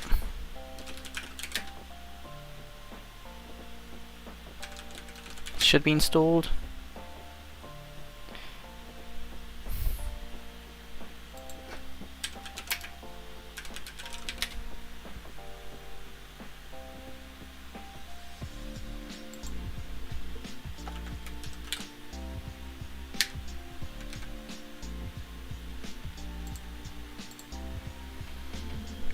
It's neat. What's the shell extension showing ASCII contents on the right? It's some tweak I did to Explorer. I can't remember. Sudo apt update.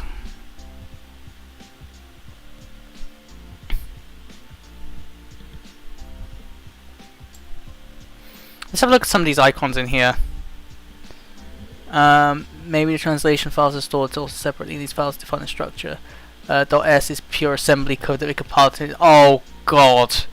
That would be interesting if that's just pure assembly. But the thing is, I doubt it's real assembly because... Huh. We've never seen this icon before. Alex, if you're listening, have you ever seen this image in DAS?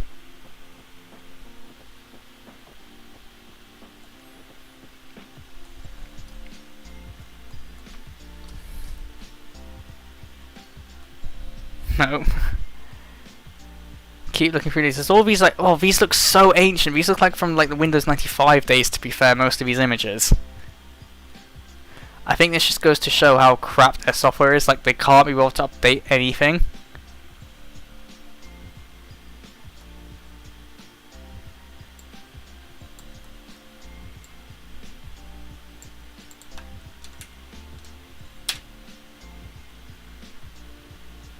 Okay, we're not doing this because this is going to take about 6 years for it to install.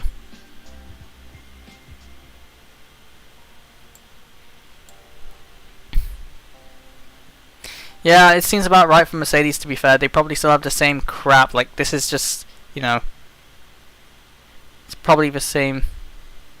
Yeah, they just accumulate new. Yeah, I mean, to be fair, I'll be curious. Let's quickly get a bit off topic for a sec. You must stop all background tasks. Okay, so if I just, how about I just do Alt F4? How about we quickly find Xentry's executable and throw that in here and just see what fun stuff it finds. Xentry bin Xentry.exe. Where is it? Let's drag you into here. What do you find? Okay, it's a lot smaller than DAS, so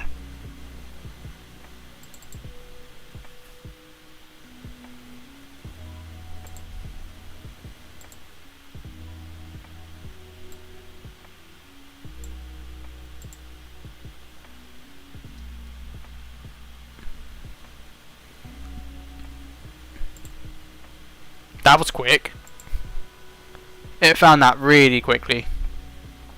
Oh, there's some images in here.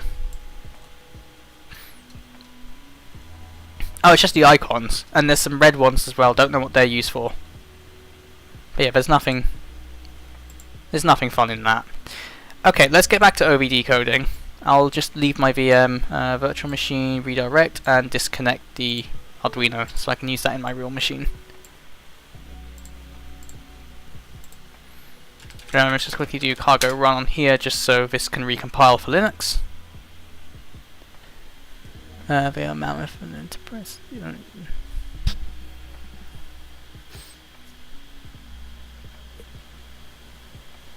Yeah, but you say that. I'm gonna butcher your name. I'm sorry. You say that Mihal, but like big companies do make new software. And Xentry is one of the buggiest pieces of garbage I've ever seen. So, you know, they could probably help themselves a bit. I wouldn't be surprised if they eventually reach a point where the amount of budget spent debugging their diagnostic software exceeds the cost of them making it, or adding features to it.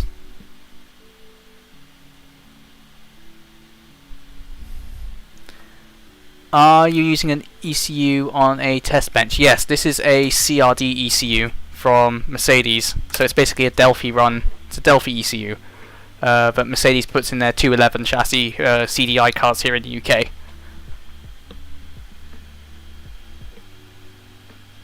Yeah, I agree. I mean, to be fair, wouldn't it be great if one day I get hired by Mercedes and I just decide to come in and I'm like, guys, you're rewriting all of your software in Rust now.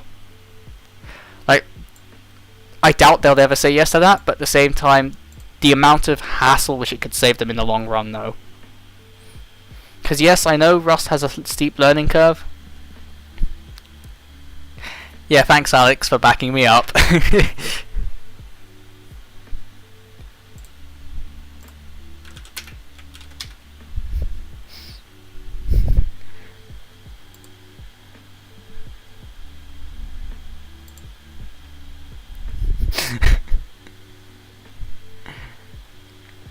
It would be hell for you. You have a better chance of Tesla.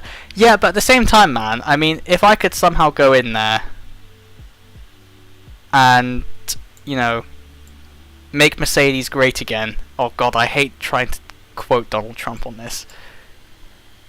But if, like, I could make them great again, I would happily do that. Because to be fair, like, I like their older vehicles, and they've just kind of, like, personally, I think they've just kind of gone off the rails compared to how they used to be many years back. with actually producing nice cars, and now they've just kind of gone, oh, what's the most budget option I can produce? What's the cheapest way I can get a software developer? And that's probably how they're operating now, to be fair, but at the same time they are a company, and that's probably the way that they just make their shareholders happy. And eat their own code. Yeah, the thing is though, from what I've heard, Tesla don't do overseas employment. They just hire people in the States when it comes to engineering, I should specify. So like, and I don't want to move to the United States, so Tesla's a no-go until Elon Musk decides he's going to personally grant me a position in his organization. I'm just going to stay out of it, to be fair. That's the way it's going to go. Right, I'm doing a project of code base that's 20 years old. It would be hard for them to use for us. The same might be with A and B. Yeah, I know, Vlad, but they could try something on the side, like get a small group of developers to start rewriting some of their core code slowly over time until you have basically a brand new piece of shiny software which is nice and modern. Service people take as is clauses. You'd be amazed on how much money they lose because of inefficient people. Yeah, true. Okay, so you know what I was saying about this ECU here having all those error codes on it, right? Watch this. If I quickly tell on initialization for this to execute reads OBD stuff, OBD, and quickly on here, cool, and we're gonna just quickly say service so free read DTCs and server, right? I'm just gonna quickly do this. And we're gonna unwrap that as well. And this, I think, should print a vec array. Yes, it does. Okay, so we're going to tell the ECU, hey, can you read the permanent error codes you have on here? Right? Doing it the normal OBD way. So this would be like you get your Elm adapter, which is compatible with... So you get your you get your bog standard Elm 327 adapter from eBay. You plug it into your car for your app, and you say, hey, I want to read my error codes, right? Watch this. If we just go up a bit and have a look at the response that the ECU made, I believe that should be... Where should that be? Where should it print the response? Here we go. The result is 4300. What that says is, hey, I've read all the error codes and there are no error codes on this ECU. Okay? There are no standard OBD error codes. But there are loads of other error codes. But it will just never tell you with a generic scan tool. And that's why I've done OpenVehicleDiag, because OpenVehicleDiag has the capability for you to then interrogate the ECU further. MB just checks if it works and it's done. Yeah, I know, Alex, they'd like that. So like, we can go here, launch this, open up my special JSON file I have for this ECU on my desk I've made, which is done using a CBF parser, which is also in the OpenVehicleDiag's repository. You can use that to generate a JSON for this, for OBD. But yeah, if we quickly go and open up crd.json, let it communicate with the ECU for a second. Oh, read error codes. Look at all those error codes, which, you know, you could not see with a generic OBD scan tool. Boost pressure sensor, fuel temperature sensor, and I can clear the error codes. Clear ECU error codes, okay. Okay, let's read them again.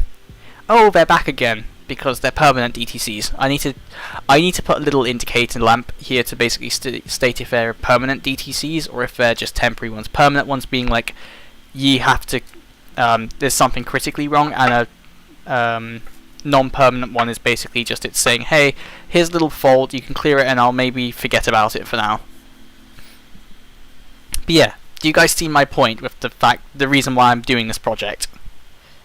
Because at the end of the day, what Mercedes and I think a bunch of other companies do is they go, okay, this person, or they let you scan their car with a generic scan tool, but then of course they have the option of returning no error codes.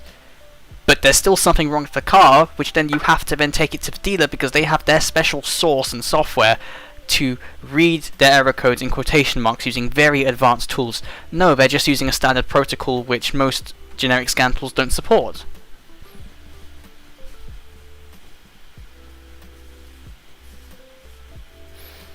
Okay, I should clarify, but we're mainly talking about the apps here. Elm 327 can do KWP and UDS, but it's a bit more of a pain, and it's a lot slower. So, because it's over a Bluetooth connection, or maybe the USB ones might work a bit better, but the normal ones that you can get here in the UK are Bluetooth, and that bus speed is absolute trash.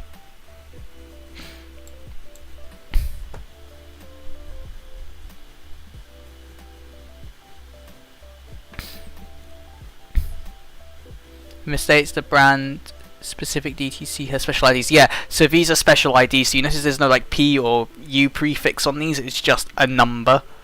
It's just 4 digits. 23E2, 2035, 3279.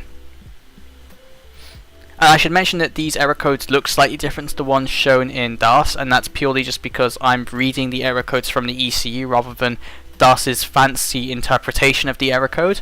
I'm reading it as is from the ECU, basically saying this is 2060. And then DAS might put a special P prefix and a little like hyphen with another number on the end of this error code, but in reality this is what the ECU is returning. And again, we can just go here and say like 2151, read that, and if this prints out some interesting strings, which I currently don't know why they're all like this. It's basically saying it's unpassable. 21OE. Here we go, so here's some nice data from the ECU. There's a graphing button here which I'm planning to implement, and this basically fires this command off multiple times per second so you can read it live. But I'm planning to eventually turn this bottom portion here into a live graph view which can show you the sensor values, because all that support is baked in already, so that if you for instance read 2111, this for instance knows it's a number and it knows it's in degrees centigrade, so you can plot it. Do you plan to add support for current stored flags or errors? That's all on KWP side. So for that, I just have to read a flag. Let's do that now. Yeah, let's do that now. So if I go to KWP, where's my KWP server? Click information, read diagnostic DTCs, super.service.read DTCs into.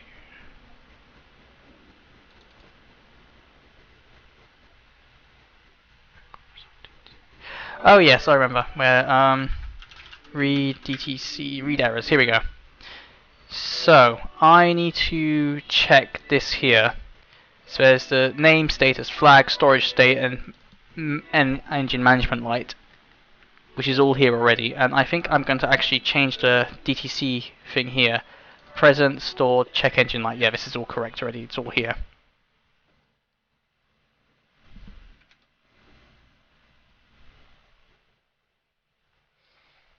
I'm thinking, let's quickly print.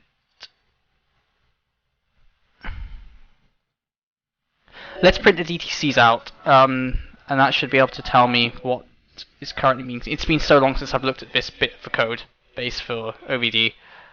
Diag Windows, KWP2000, and read DTC close, which should print this. I just have to search for this. Here we go. So.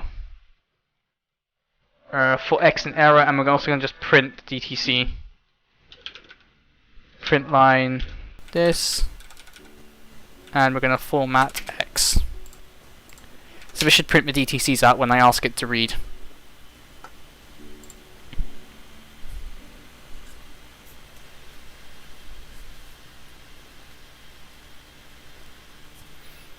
Okay, I'm going to do this a bit differently. I'm just going to quickly go to the diagnostic scanner manual, load. So I'll show you the other mode that OVD can do. OVD can do something pretty cool. So you have a save file. Oh no. Okay, one sec. If I just quickly go to all files, I can do it here. There should be here W203, W207 OVD JSON. I click this, and then it tells me what ECUs are in my car. I'll show you how it can generate those in a bit. But we'll quickly go to engine, and we'll say KWP session connect ECU. Read error codes. Here we go. So now it should print them all out here. So 2251 present false, in memory true, check engine light on false. I want to make sure I've got these bit flags correct, so I'm going to quickly bring up on another tab the KWP2000 PDF that I have. So I found CAN packets for my car from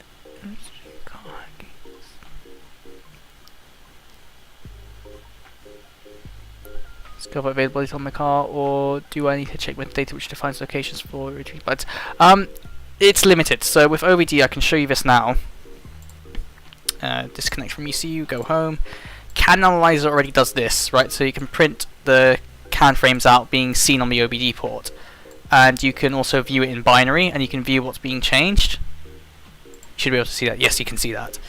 That's currently all OBD can do with a CAN Analyzer. Can't do anything else. Maybe eventually add in a bit where you can basically start stripping the CAN frames out and isolating byte ranges. Then you can play with the car and see what changes.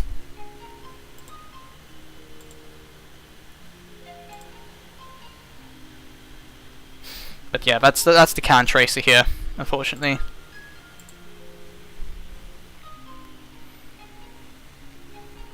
And if I restart the setup, you'll see this go completely wild. There we go.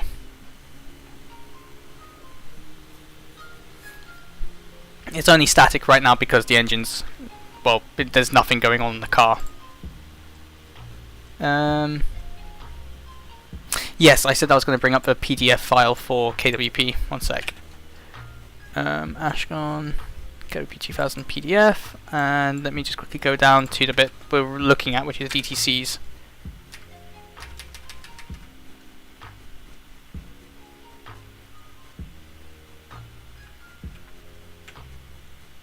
What service is it? It's service for DTCs. It's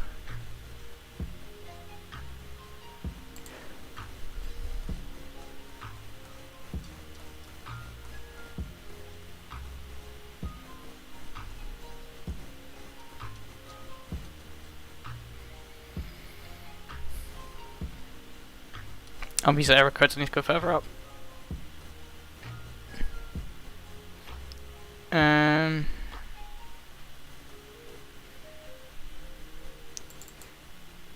Okay, 0x17, so I need to find that.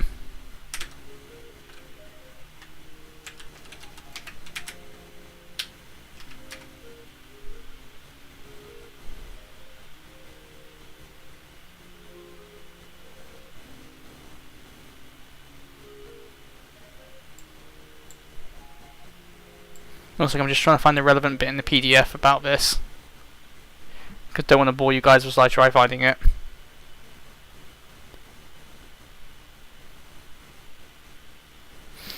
Okay, here we go. Let's bring this up here. So, bits 3. Oh, this is all done in Big Endian. I hate this. So, status of DTCs as used by ECU positive response message. Status of DTC used with the ECU positive response message is used to report status information about each DTC which has been identified at the time of request, independent of the status, i.e. stored, active, pending. Table 4.3.6-1 shows the bit configuration for status of DTC response. This PDF, by the way, has been the life, because this is basically what I've been implementing my entire KWP system based on, is just this PDF. And I have a different one for UDS as well, which is even bigger than this. It's like 500 pages.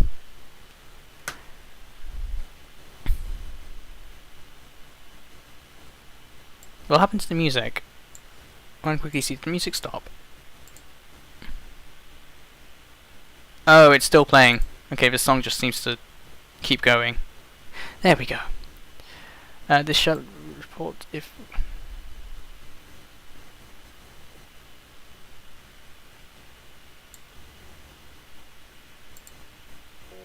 Okay, there we go, there's the music. So, bit 7 is the management light indicator. So let me just quickly check I've got that correct. We shall do KWP, no, it's under mod. It's like mod and read error codes.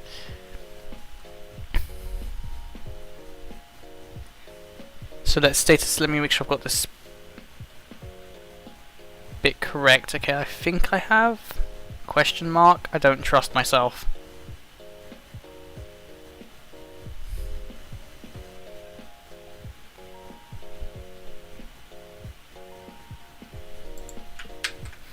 Okay, let's quickly go to the top here where I can view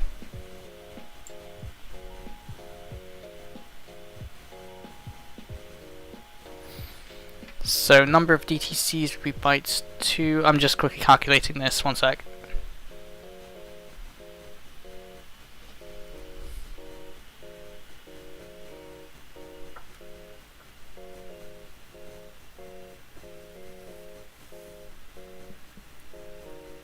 Okay, so I know I've got the byte number correct.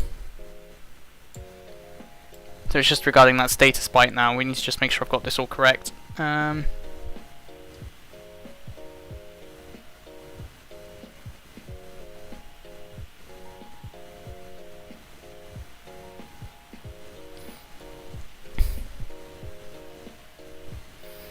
So bit 01234 should all be reserved.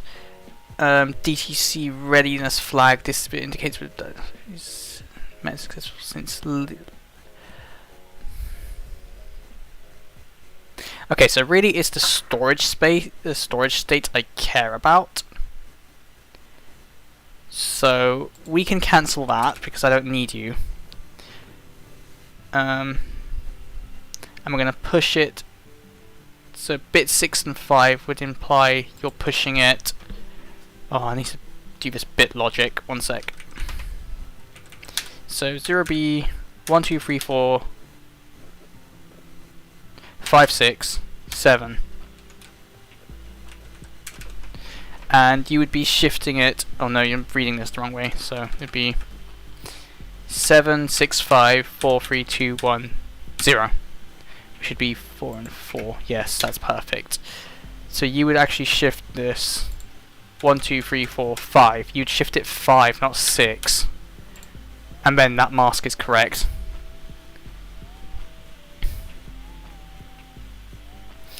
So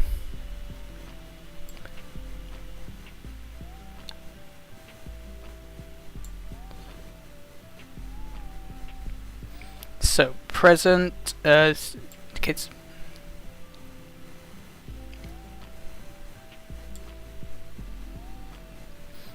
Oh, we have a load of people on now. That's good. So 0 is no DTC detected at time of delivery. No DTC is stored in volatile memory. So I'm gonna actually say if okay. So match on storage state.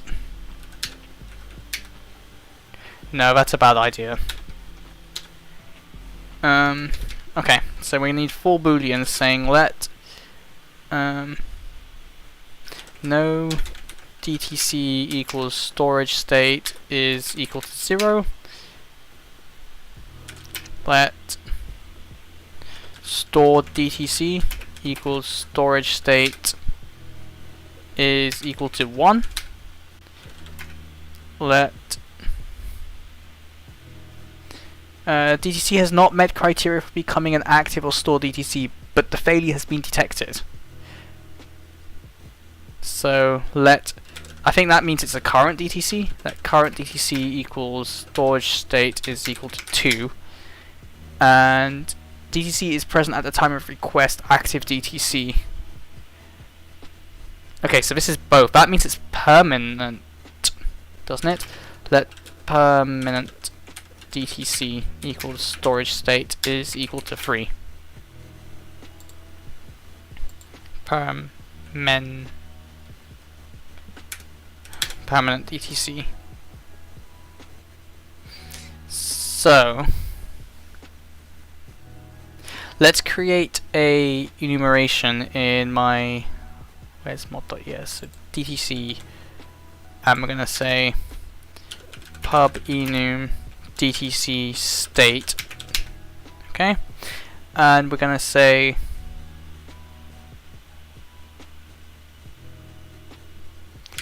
none stored pending permanent. And we're going to change these two here, stored and present, to pubs to state is DTC state. Mod.rs, and we're going to change this to say, okay, so match storage state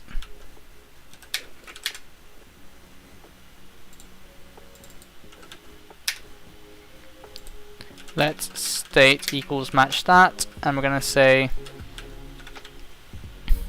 match storage state. So if it's a 1, we have a stored DTC state stored. If it's a 2, we have DTC state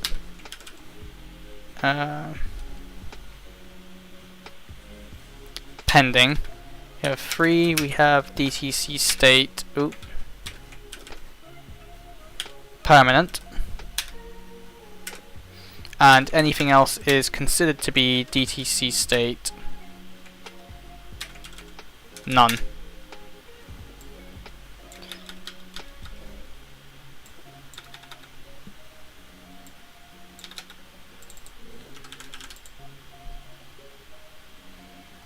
Cool, and I need to set this to allow for debug, and I'll just put in all the other handy stuff. So derive, debug, no, debug, copy, clone, partial equal, EQ, partial ord.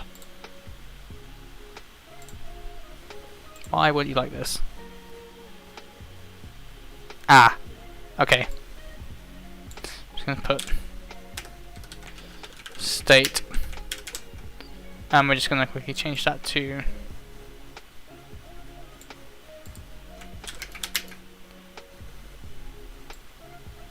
self dot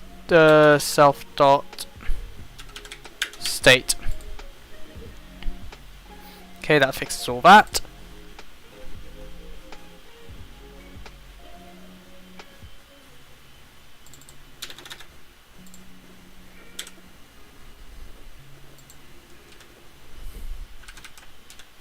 Cool, so now let's see what the states of these DTCs are. By the way, I've been reading this off my second monitor, so I do have 2 monitors.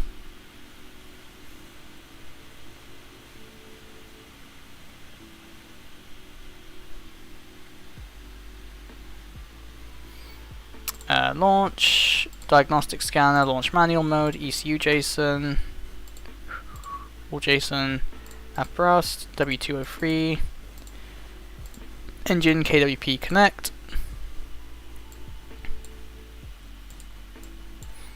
and read error codes. Okay, this makes sense because we've power cycled the car twice. So if I now say, I'm going to put this to my second one so I could just view the Visual Studio thing, clear error codes, okay, and now say read error codes, state permanent. Yes, this would make sense because it's still stored in volatile memory. Or have I got those mixed round? See, this is what I don't know because I have no way of confirming.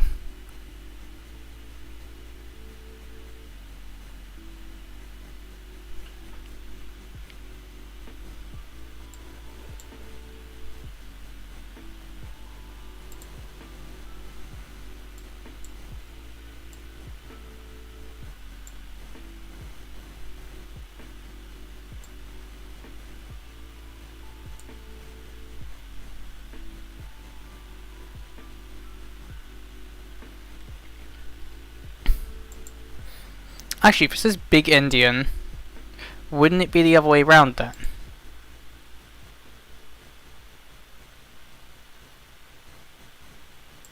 So wouldn't that just be status and...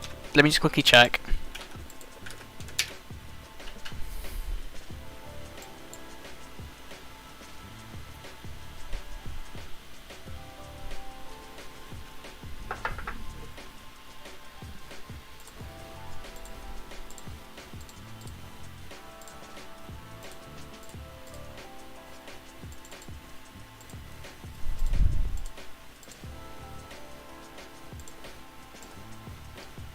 Oh, see, look at this. Now we have more... Huh.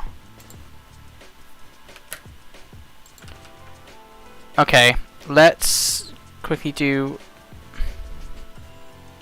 This is why I don't like it.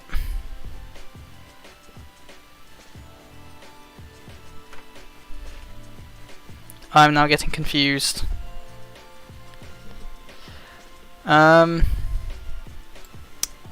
Let's print the... Ooh. For now I want to do this, so 0, I think the formatting is bytes 2.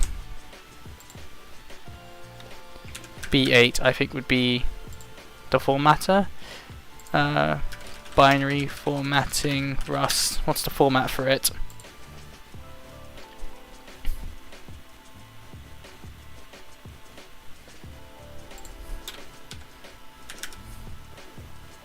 Ah yes, 08B. Right. So this should now, the DTC name should now be the byte code of status followed by the actual name.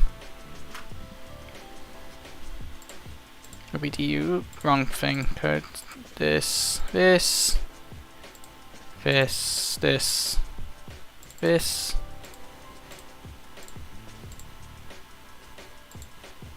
you go, so look at this. This is interesting, because this violates the, this isn't correct. See, I have no way of confirming this is correct, because what's interesting is on the PDF, it states bits 0, 1, 2, 3, 0, 1, 2, and 3 should all be reserved, set to all zeros, i.e. 000B. Where on here do you see 4 zeros on any of the error codes? It just drives me nuts. Honestly, all of Mercedes' ECUs don't follow the protocol properly.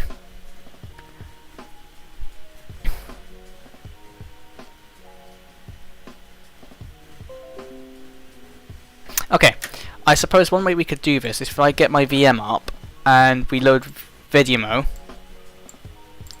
and we tell it to scan the error codes on the ECU, then maybe I can compare the outputs. See, I'm being smart.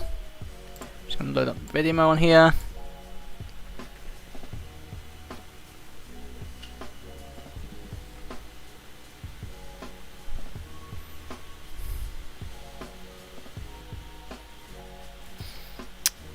Écoute.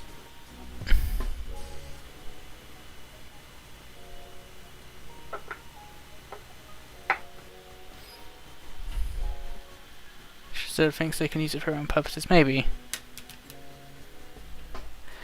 So this is crd.cbf. There you go. And just quickly connect to you. There we go. Read error codes. Oh, wrong button. Read error codes. Okay, so these all stay current and stored. But none of them have the engine management light on. So I think the first time I was reading it was correct. And also you notice here the error codes look exactly the same as what I have. If I just quickly unpin that and throw this in OVD, this window should remain the same, which is great because I can now compare the outputs.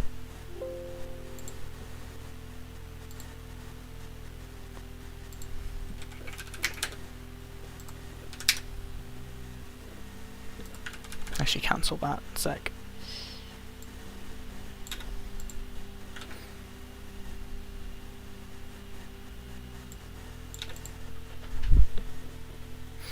So a permanent DTC implies it's both current and it's stored.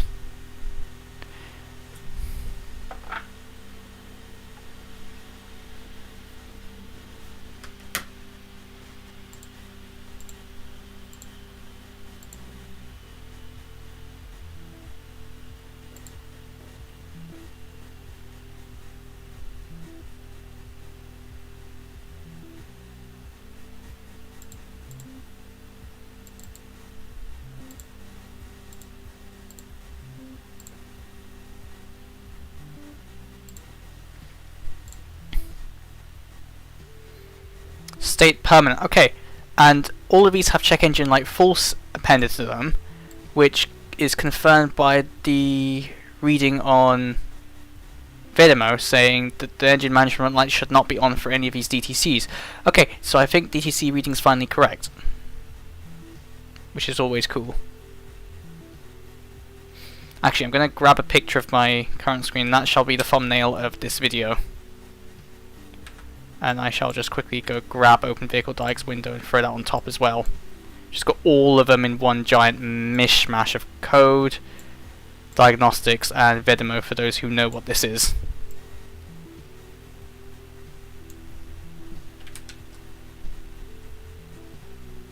I'm just going to take a picture of that. Yeet. Cool. I'm just going to paste it in GIMP, which I shall do on here. Away from you guys, so you don't see 1280, 720.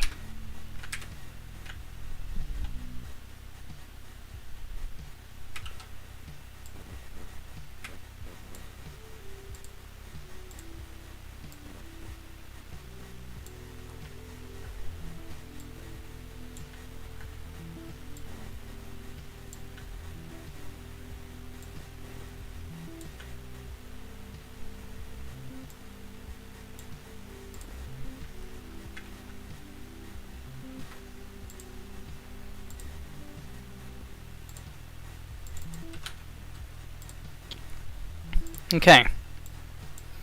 Now that that's out the way, this car changes. By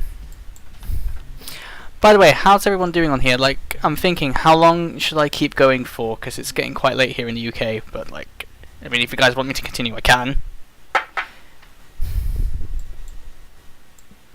So I think now that we're done with Vimeo, we can close him, because he's done his job. It's told us that I'm reading the error codes correctly, so bye-bye VM. And yes, that's shut down. That's how I shut down my virtual computer. I don't give a damn about safe power offs. So I think now on the KWP side, we can actually set the state of the DTCs. So just quickly go to KWP. Until you have 0 watches. Well, I mean, Alex, the thing is that the watcher count keeps going up. So at this rate, I'll be here for an infinite amount of time.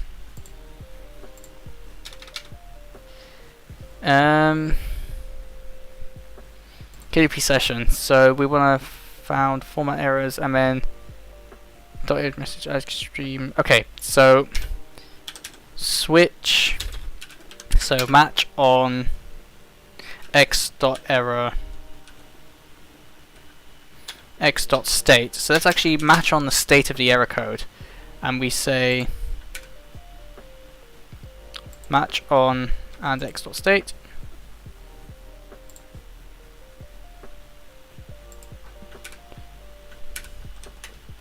DTC state. Oh shoot, is DTC state public? If it's not, then oh yeah, it's not public. Okay, that would explain why I'm not getting autocompletes. Mod here. Oh, it is.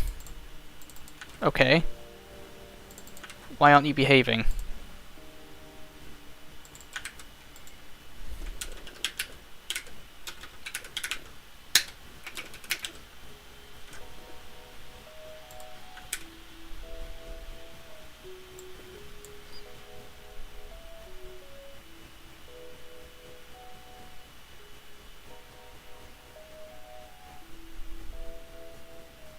Let's create COM API protocols.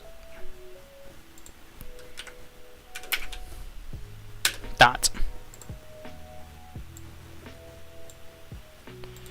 So if it's permanent, we want red. DTC state. Pending, we shall do yellow.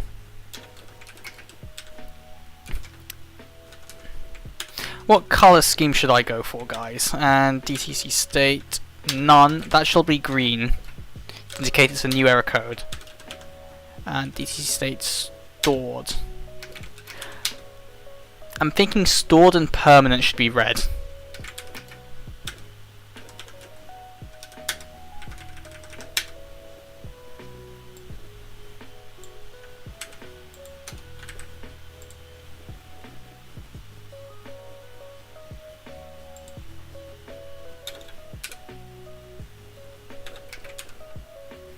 So permanent, and we said stored shall be red. And none impending. So none shall be green.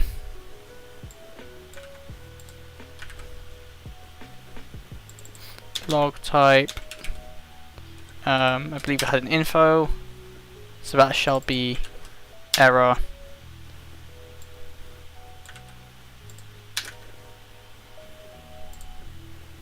And this shall be 1.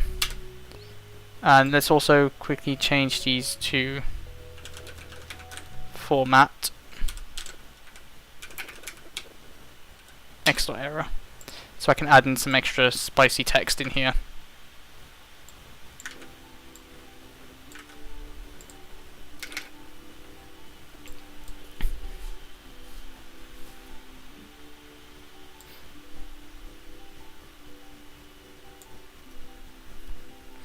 Okay, let's do let text equal that, and then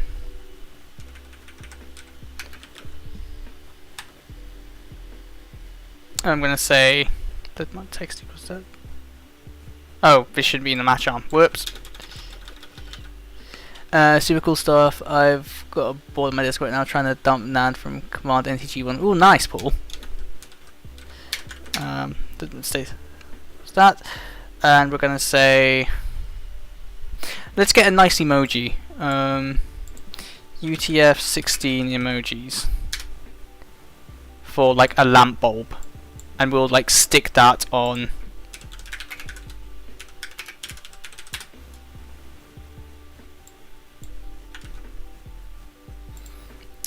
if x dot, where's check engine on that. This now looks disgusting. I can't believe I'm putting emojis in this. Else, and we're just going to leave it blank. Let status equals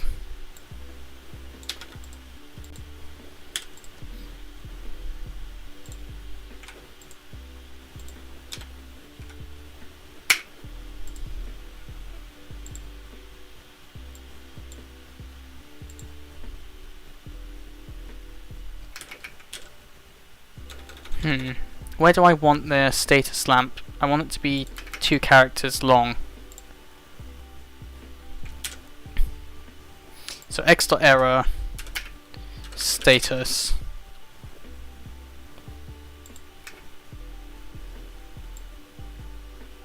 copy everything after this and say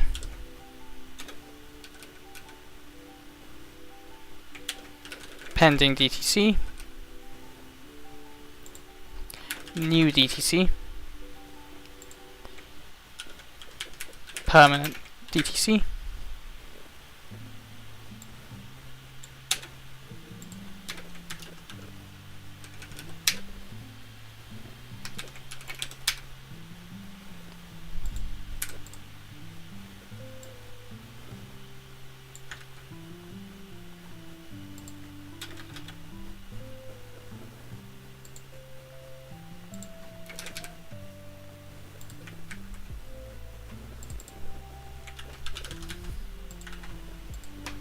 so now if I run it and we scan for error codes, it should give us a nice little UI. Oh, it seems a bunch of you dropped out and then rejoined. Just looking at the stats for the stream. It's going to say diagnostic scanner, manual mode, ECU JSON, app Rust.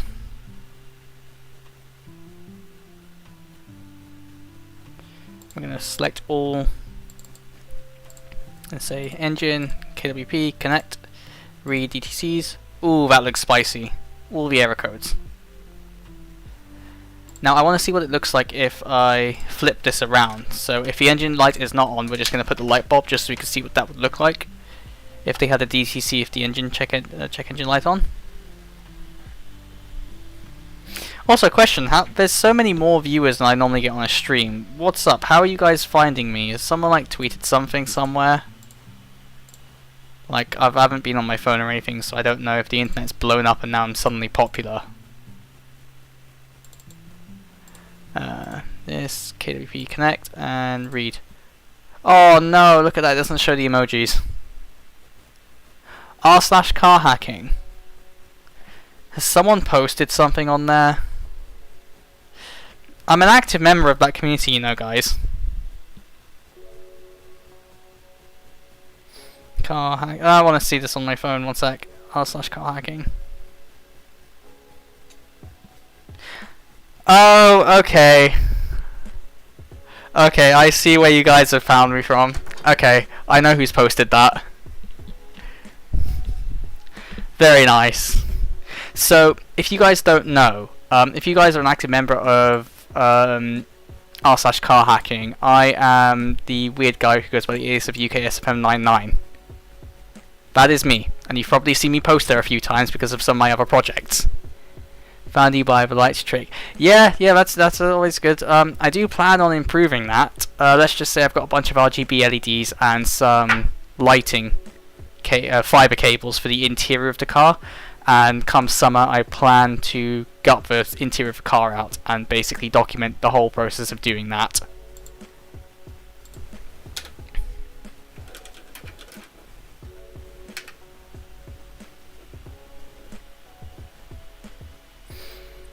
Which will be fun. Anyway, I said I'll show you guys this, but let me show you how OVD can basically scan a car without knowing anything about the car. You probably know me from the Mario Kart W211 thing. Yes, I know you. You did send me that via Reddit. That's really good stuff, and that's actually the inspiration for where I got some of the Doom stuff from. If you saw me playing Doom in my car, it's kind of like, just think of it as a more integrated solution of the solution you found with playing Mario Kart. But the thing is, with the W203, is because the front end's slightly lighter, you can actually play it without lifting the front tires up, and also because my W203 personally has very loose steering, so the steering wheel can turn quite a bit before the wheels actually move when the engine's off, which is always a bit of fun. So I said I'll show you guys how this works. So we're going to go to... I'm going to change one value just so the scan doesn't take 6 millennia. Actually, we'll do it so that the scan takes 6 millennia so I can talk through this. So, you may have seen my video about this on the OpenVehicleDiag project ages ago, because it's when it was first new. But if we go to Diagnostic Scanner, and we say, welcome to OVD Diagnostic Mode. In this mode you can either get OVD to scan for diagnostic compatible ECUs in your vehicle, or you can load a save file to run diagnostic commands using KWP2000 or a custom JSON-defined protocol. Without lifting, I didn't want to rip the tires. You won't rip the tires unless you're actually trying to like rip the steering wheel off the column. If you're doing light movements, you should be fine. Anyway, I can say scan my car. And now this is going to give me this important information. I'll do a demo of it sometime soon in my real car, and that will be in the next video I release on the channel of me doing it on multiple cars. I did blow a brick doing that though. So oh boy, that must be interesting. So essentially, what this is going to do first of all is it's going to scan for traffic on the car. Okay, it's going to scan for existing CAN traffic via the OBD port. And then what it's going to do is it's going to go to town, testing all the CAN IDs of the vehicle, trying to find anything which supports ISO-TP, which is a protocol which all the diagnostic protocols use for transporting more than 8 bytes at a time. I've manually set it to start at 06 so that it doesn't start at 0 and basically takes 6 millennia to complete. But we shall just let this complete, and it should find an address at 7E0, which is the ECU address here.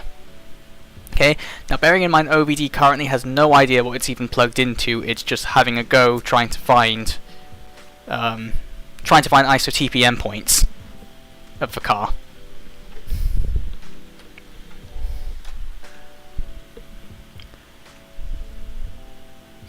So we shall let this complete in a bit, and then it's going to go to town. There we go, found one potential receiver ID for sender 038. And now network cooldown, it's just doing a quick test for a bit. Testing for UDS capable. Here we go. So completed the scan very quickly. It's found this endpoint here, 07E0, KWP2000 support yes, and UDS support no. Save results to a file, I can do that, and it goes ahead and saves it to an OVD JSON. You may now return home. Is 0x600 arbitrary? That was just a good starting point for me, because most of the diagnostic addresses in most cars is 600 or OX600 or higher. In my cars. In the release version of OVD, I'll put that address at 0, so it scans everything. And the great thing is, if I open up the JSON file that this is created, so I can show you what it looks like. Go home, close this. Open containing folder. I'm gonna go to AppRust and scan 2021 02. Okay, so this is the old scan I did. Here we go. We're going to open with the text editor, and I can't zoom in with Gedit. That's depressing. One sec. Let me open this in VS Code. Open Fabric Applications, Visual Studio Code. Now, what you may notice, is it's currently got some unknown details. So, for instance, this we can say vehicle name is test vehicle. Vehicle year, well, I know this is a 2008 ECU, so I'm going to put that down there. Vehicle brand Mercedes, and it's found an ECU list, so it goes unknown ECU name, sender ID and flow control ID, block size and separation time milliseconds that the ECU requested, so it knows the ISO-TP configuration for this ECU, and then it goes ahead and says, hey, does this support UDS? Nope. Does this support KWP? Yes. And then once you have worked out what all the addresses in your car are, I know mine because, well, I've torn my car apart. Like, it's not hard. You create something like this. So this is a scan file for my own car that I've modified so that it has all the endpoints listed. So we have vehicle name C-Class, vehicle year 2006, vehicle brand Mercedes, ECU list. So here we go. SAM-H, which is the front SAM of front signal acquisition module. No, this is, I think, SAM-H is the rear one. Signal acquisition module of the car. Send ID, flow control ID, block size, separation time, UDS support, KWP support, false. This is a mistake. I should change that to true. One sec. On that note, any reason to use OVD.json instead of using ovd.ovd.json? The latter kind of breaks syntax highlighting. Yes, I know, this was something I can change right now, actually. I'm going to probably do that. Because I migrated half my program to use JSON, the other half to look for this special file extension. I'll just quickly change that to say JSON. Instrument cluster, combi, send ID, flow control ID, separation time, block size, UDS support. Oh yeah, I know why these are wrong. It's because I was testing something with this file, so this file is modified. But there we go. So SAM-V, I believe is the front one. Or actually, no wait, SAM-H is the front one, SAM-V is the back one. And again,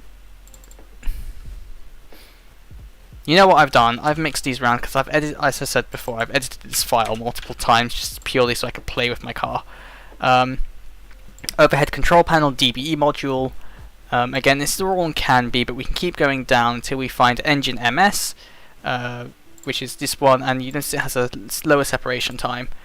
And ESP, which is the BS module, and Gearbox GS, which is KWP. Now, if you're wondering why, by the way, there is this huge warning message when OVD starts scanning the car.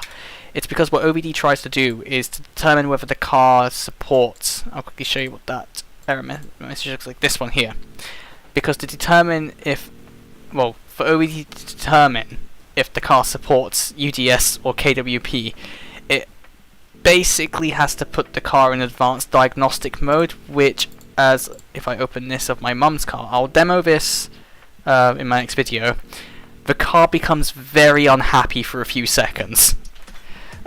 Because basically everything just suddenly stops working, as it's like, oh, everything's in diagnostic mode, everything has to have like well, limited functionality, but this all goes away after a few minutes, after a few seconds, correction. So this is just purely a case of I'm protecting my own back here, basically saying if you see any warnings appearing on the dashboard, do not panic.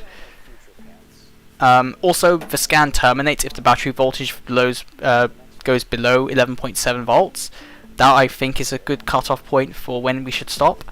because I tell the user to basically say ensure the car is in the ignition position with the engine off, because you don't want this to happen with the engine on, to be fair, because some cars, you don't know what could happen if you put it in with the engine running in diagnostic mode, and I don't want to risk that, so I just much rather it with the engine off, and you then do it.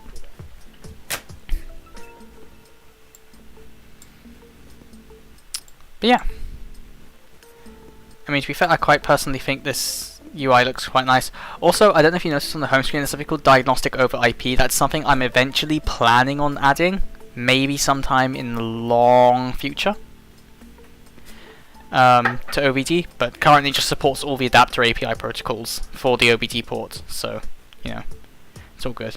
And yeah, it gets these values here from the adapter itself. It queries the adapter for these values, so hardware name's incorrect. This is the A0, because I'm using the A0 as JSON. I haven't yet finished a driver for that. So, for those of you who have recently joined, because I talked about this at the start of the stream, so I'll talk about it again very quickly. The new Macchina A0 should be releasing in the next couple of weeks. You should definitely invest in one of these, because I'm creating a pass-through adapter for it, so it will have CAN support. I'll put the repository link in chat for this.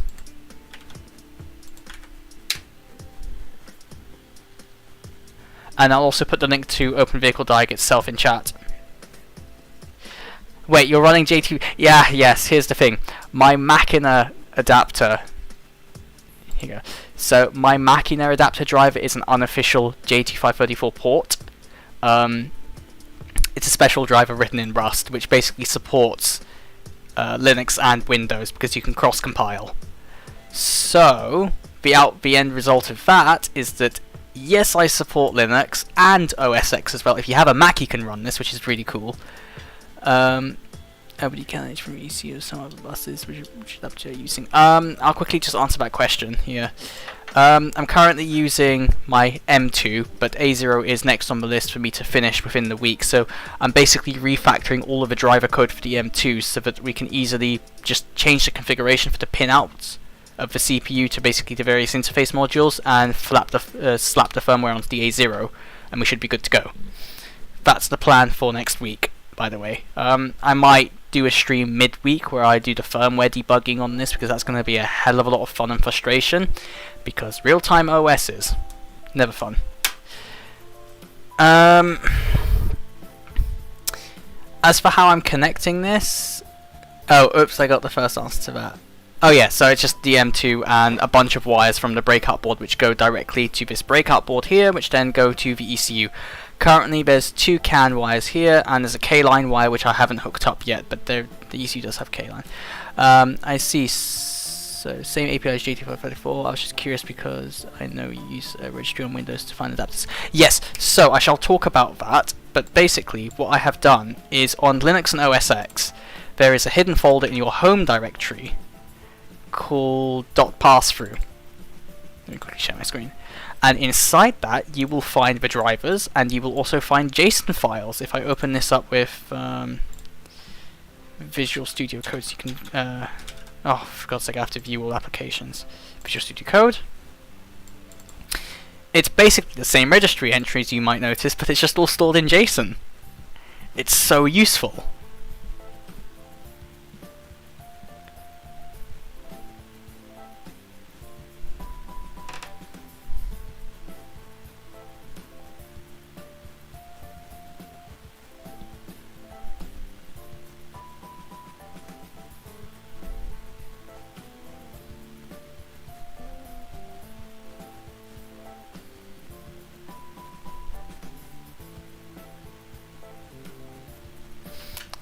So yeah, it's an unofficial port, so, you know, it works as is. And to be fair, also one thing I should note about J2534 is that on Linux it's 64-bit, not 32-bit, because Windows is 32-bit only, which actually completely sucks ass, if you ask me. But yeah, that's the whole process of it. Anyway, as I was saying before I got sidetracked, get the A0. They should be quite a bit cheaper than the M2s, if you guys are aware of the M2's price from r/car hacking. and it will be a pass-through capable adapter, and I plan to demo it sometime soon, working with all my my actual car and another car as well, the newest. So my family's got, so I've got the W203 from 2006, and my mum has a W246 from 2018. So I can use her car as well for testing on the newer vehicles, stuff like UDS I use to test on her vehicle. But anyway, yeah, definitely get the A0. It's a good adapter.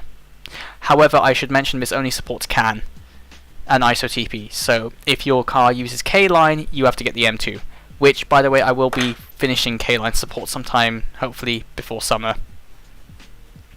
But anyway, if I go here, you might see there's a feature matrix here, which basically stipulates the current progress of the driver. So there's quite a bit to do here on the A0 side. And the M2 has got two nice checkboxes. This one I just need to verify something, loopback mode works in CAN, and then this should be a tick. And these interfaces here I need to add. But they're really not widely used apart from K-Line, so you know what? Doesn't really matter, because I don't think anyone's going to use J1850 in a while. It's old. And also it's Serial Communication Interface, or SCI, which is something like Chrysler used to use back in the day. Yeah, let me also quickly put the repository link for OpenVehicleDiag in here, so you guys can check that out. I'm going to pin these. Pin message and... Oh! I can't... Oh, fine, okay.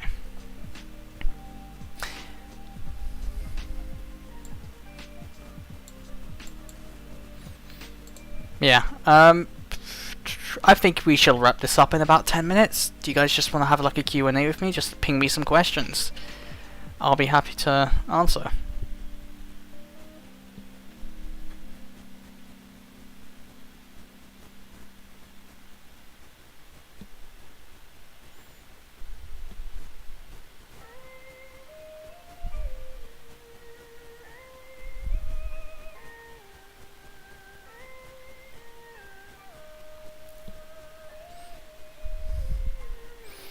Also, question from chat, can you guys actually open up the link? Because apparently YouTube chat has this thing when it comes to links being pasted in chat. I don't know if you guys can even open it.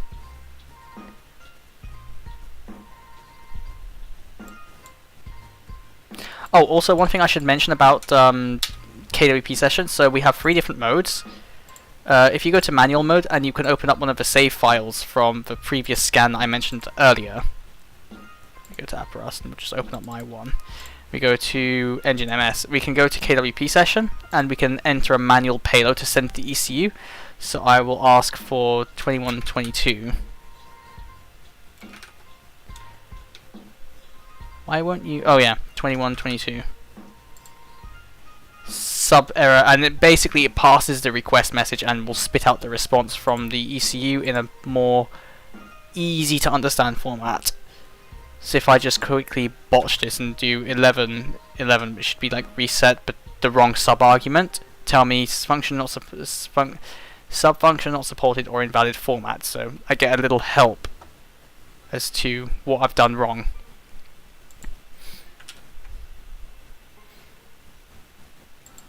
I believe I do if 1101. There we go, and it says OK. So 1101 and response is 51. 1101 is just to reset the ECU. I'm doing it fairly weirdly on purpose. Reconnect again. Also, one thing about the KWP session is when it's in these modes, if you lose a contact with the ECU, it will try automatically negotiating a new connection with it. So for instance, that can sometimes happen if you reset the ECU, if you change diagnostic session modes, it will briefly lose connection with the diagnostic server, which is in this case OVD. OVD can then automatically try and re-establish, which I think is quite nice. Basically means that it's trying to be as simple for the end user. And the whole idea of this is for someone to go, oh, I can press a few buttons and like enter a bit of text in and I have fixed my car. That's the whole idea of this, which I quite enjoy.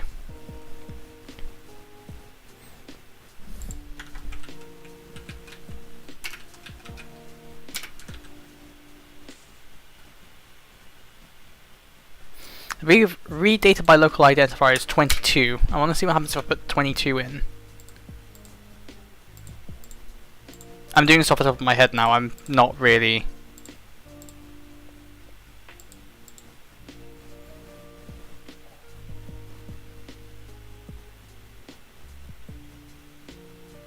Yeah, so if I do 21E1, this should return the ECU serial number.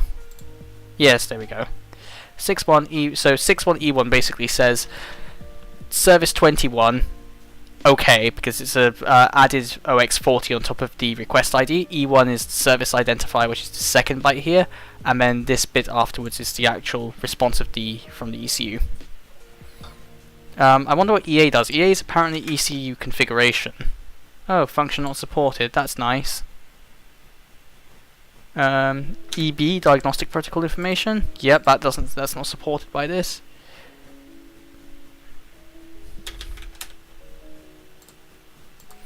So basically, you can go through service 21 requesting all sorts of information, seeing what works on your ECU and what doesn't, and then you can decode it yourself. Flash info once, if I do E6 that should be flash info. Nope, this doesn't support it.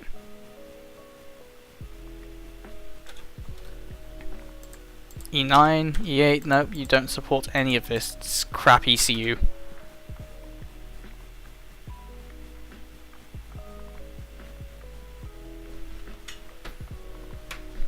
ECU reprogramming identification should be E4. Oh yeah, it responds to that. Vehicle information is E5. Do you respond to that? Nope. Yeah, eventually I'm going to make passes for this so it can pass the response correctly according to what the KWP protocol is asking me to do. But anyway, if you guys don't have any more questions, I think that should be the end of the stream tonight. So thanks a lot for everyone who's watched. I mean, we've had a massive turnout compared to normal. I'm really grateful for that. And stay tuned for either next week's stream. I might do it more midweek. I mean, since most of my viewers seem to be in the US, I try to do it late night, but to be fair, late night on a Friday is pretty tiring. So maybe late night on a different day of the week. We shall see how that goes. But anyway, that shall be the end of this stream today. So feel free to comment, and I shall, respond to your comments in at the end of this once it becomes a video. You guys can message me on GitHub if you all have a GitHub account. You guys can go ahead and create. There's a discussion forum, an OpenVehicleDiag repository that you guys can, start a messaging thread with me. And we can try talking about using the tool to help you guys with any diagnostic issues you have, or the Macchina stuff as well. But as I said, get ready for the new A0 revision, because that's going to be a hell of a lot of fun. And I shall see you all next week, hopefully. Goodbye.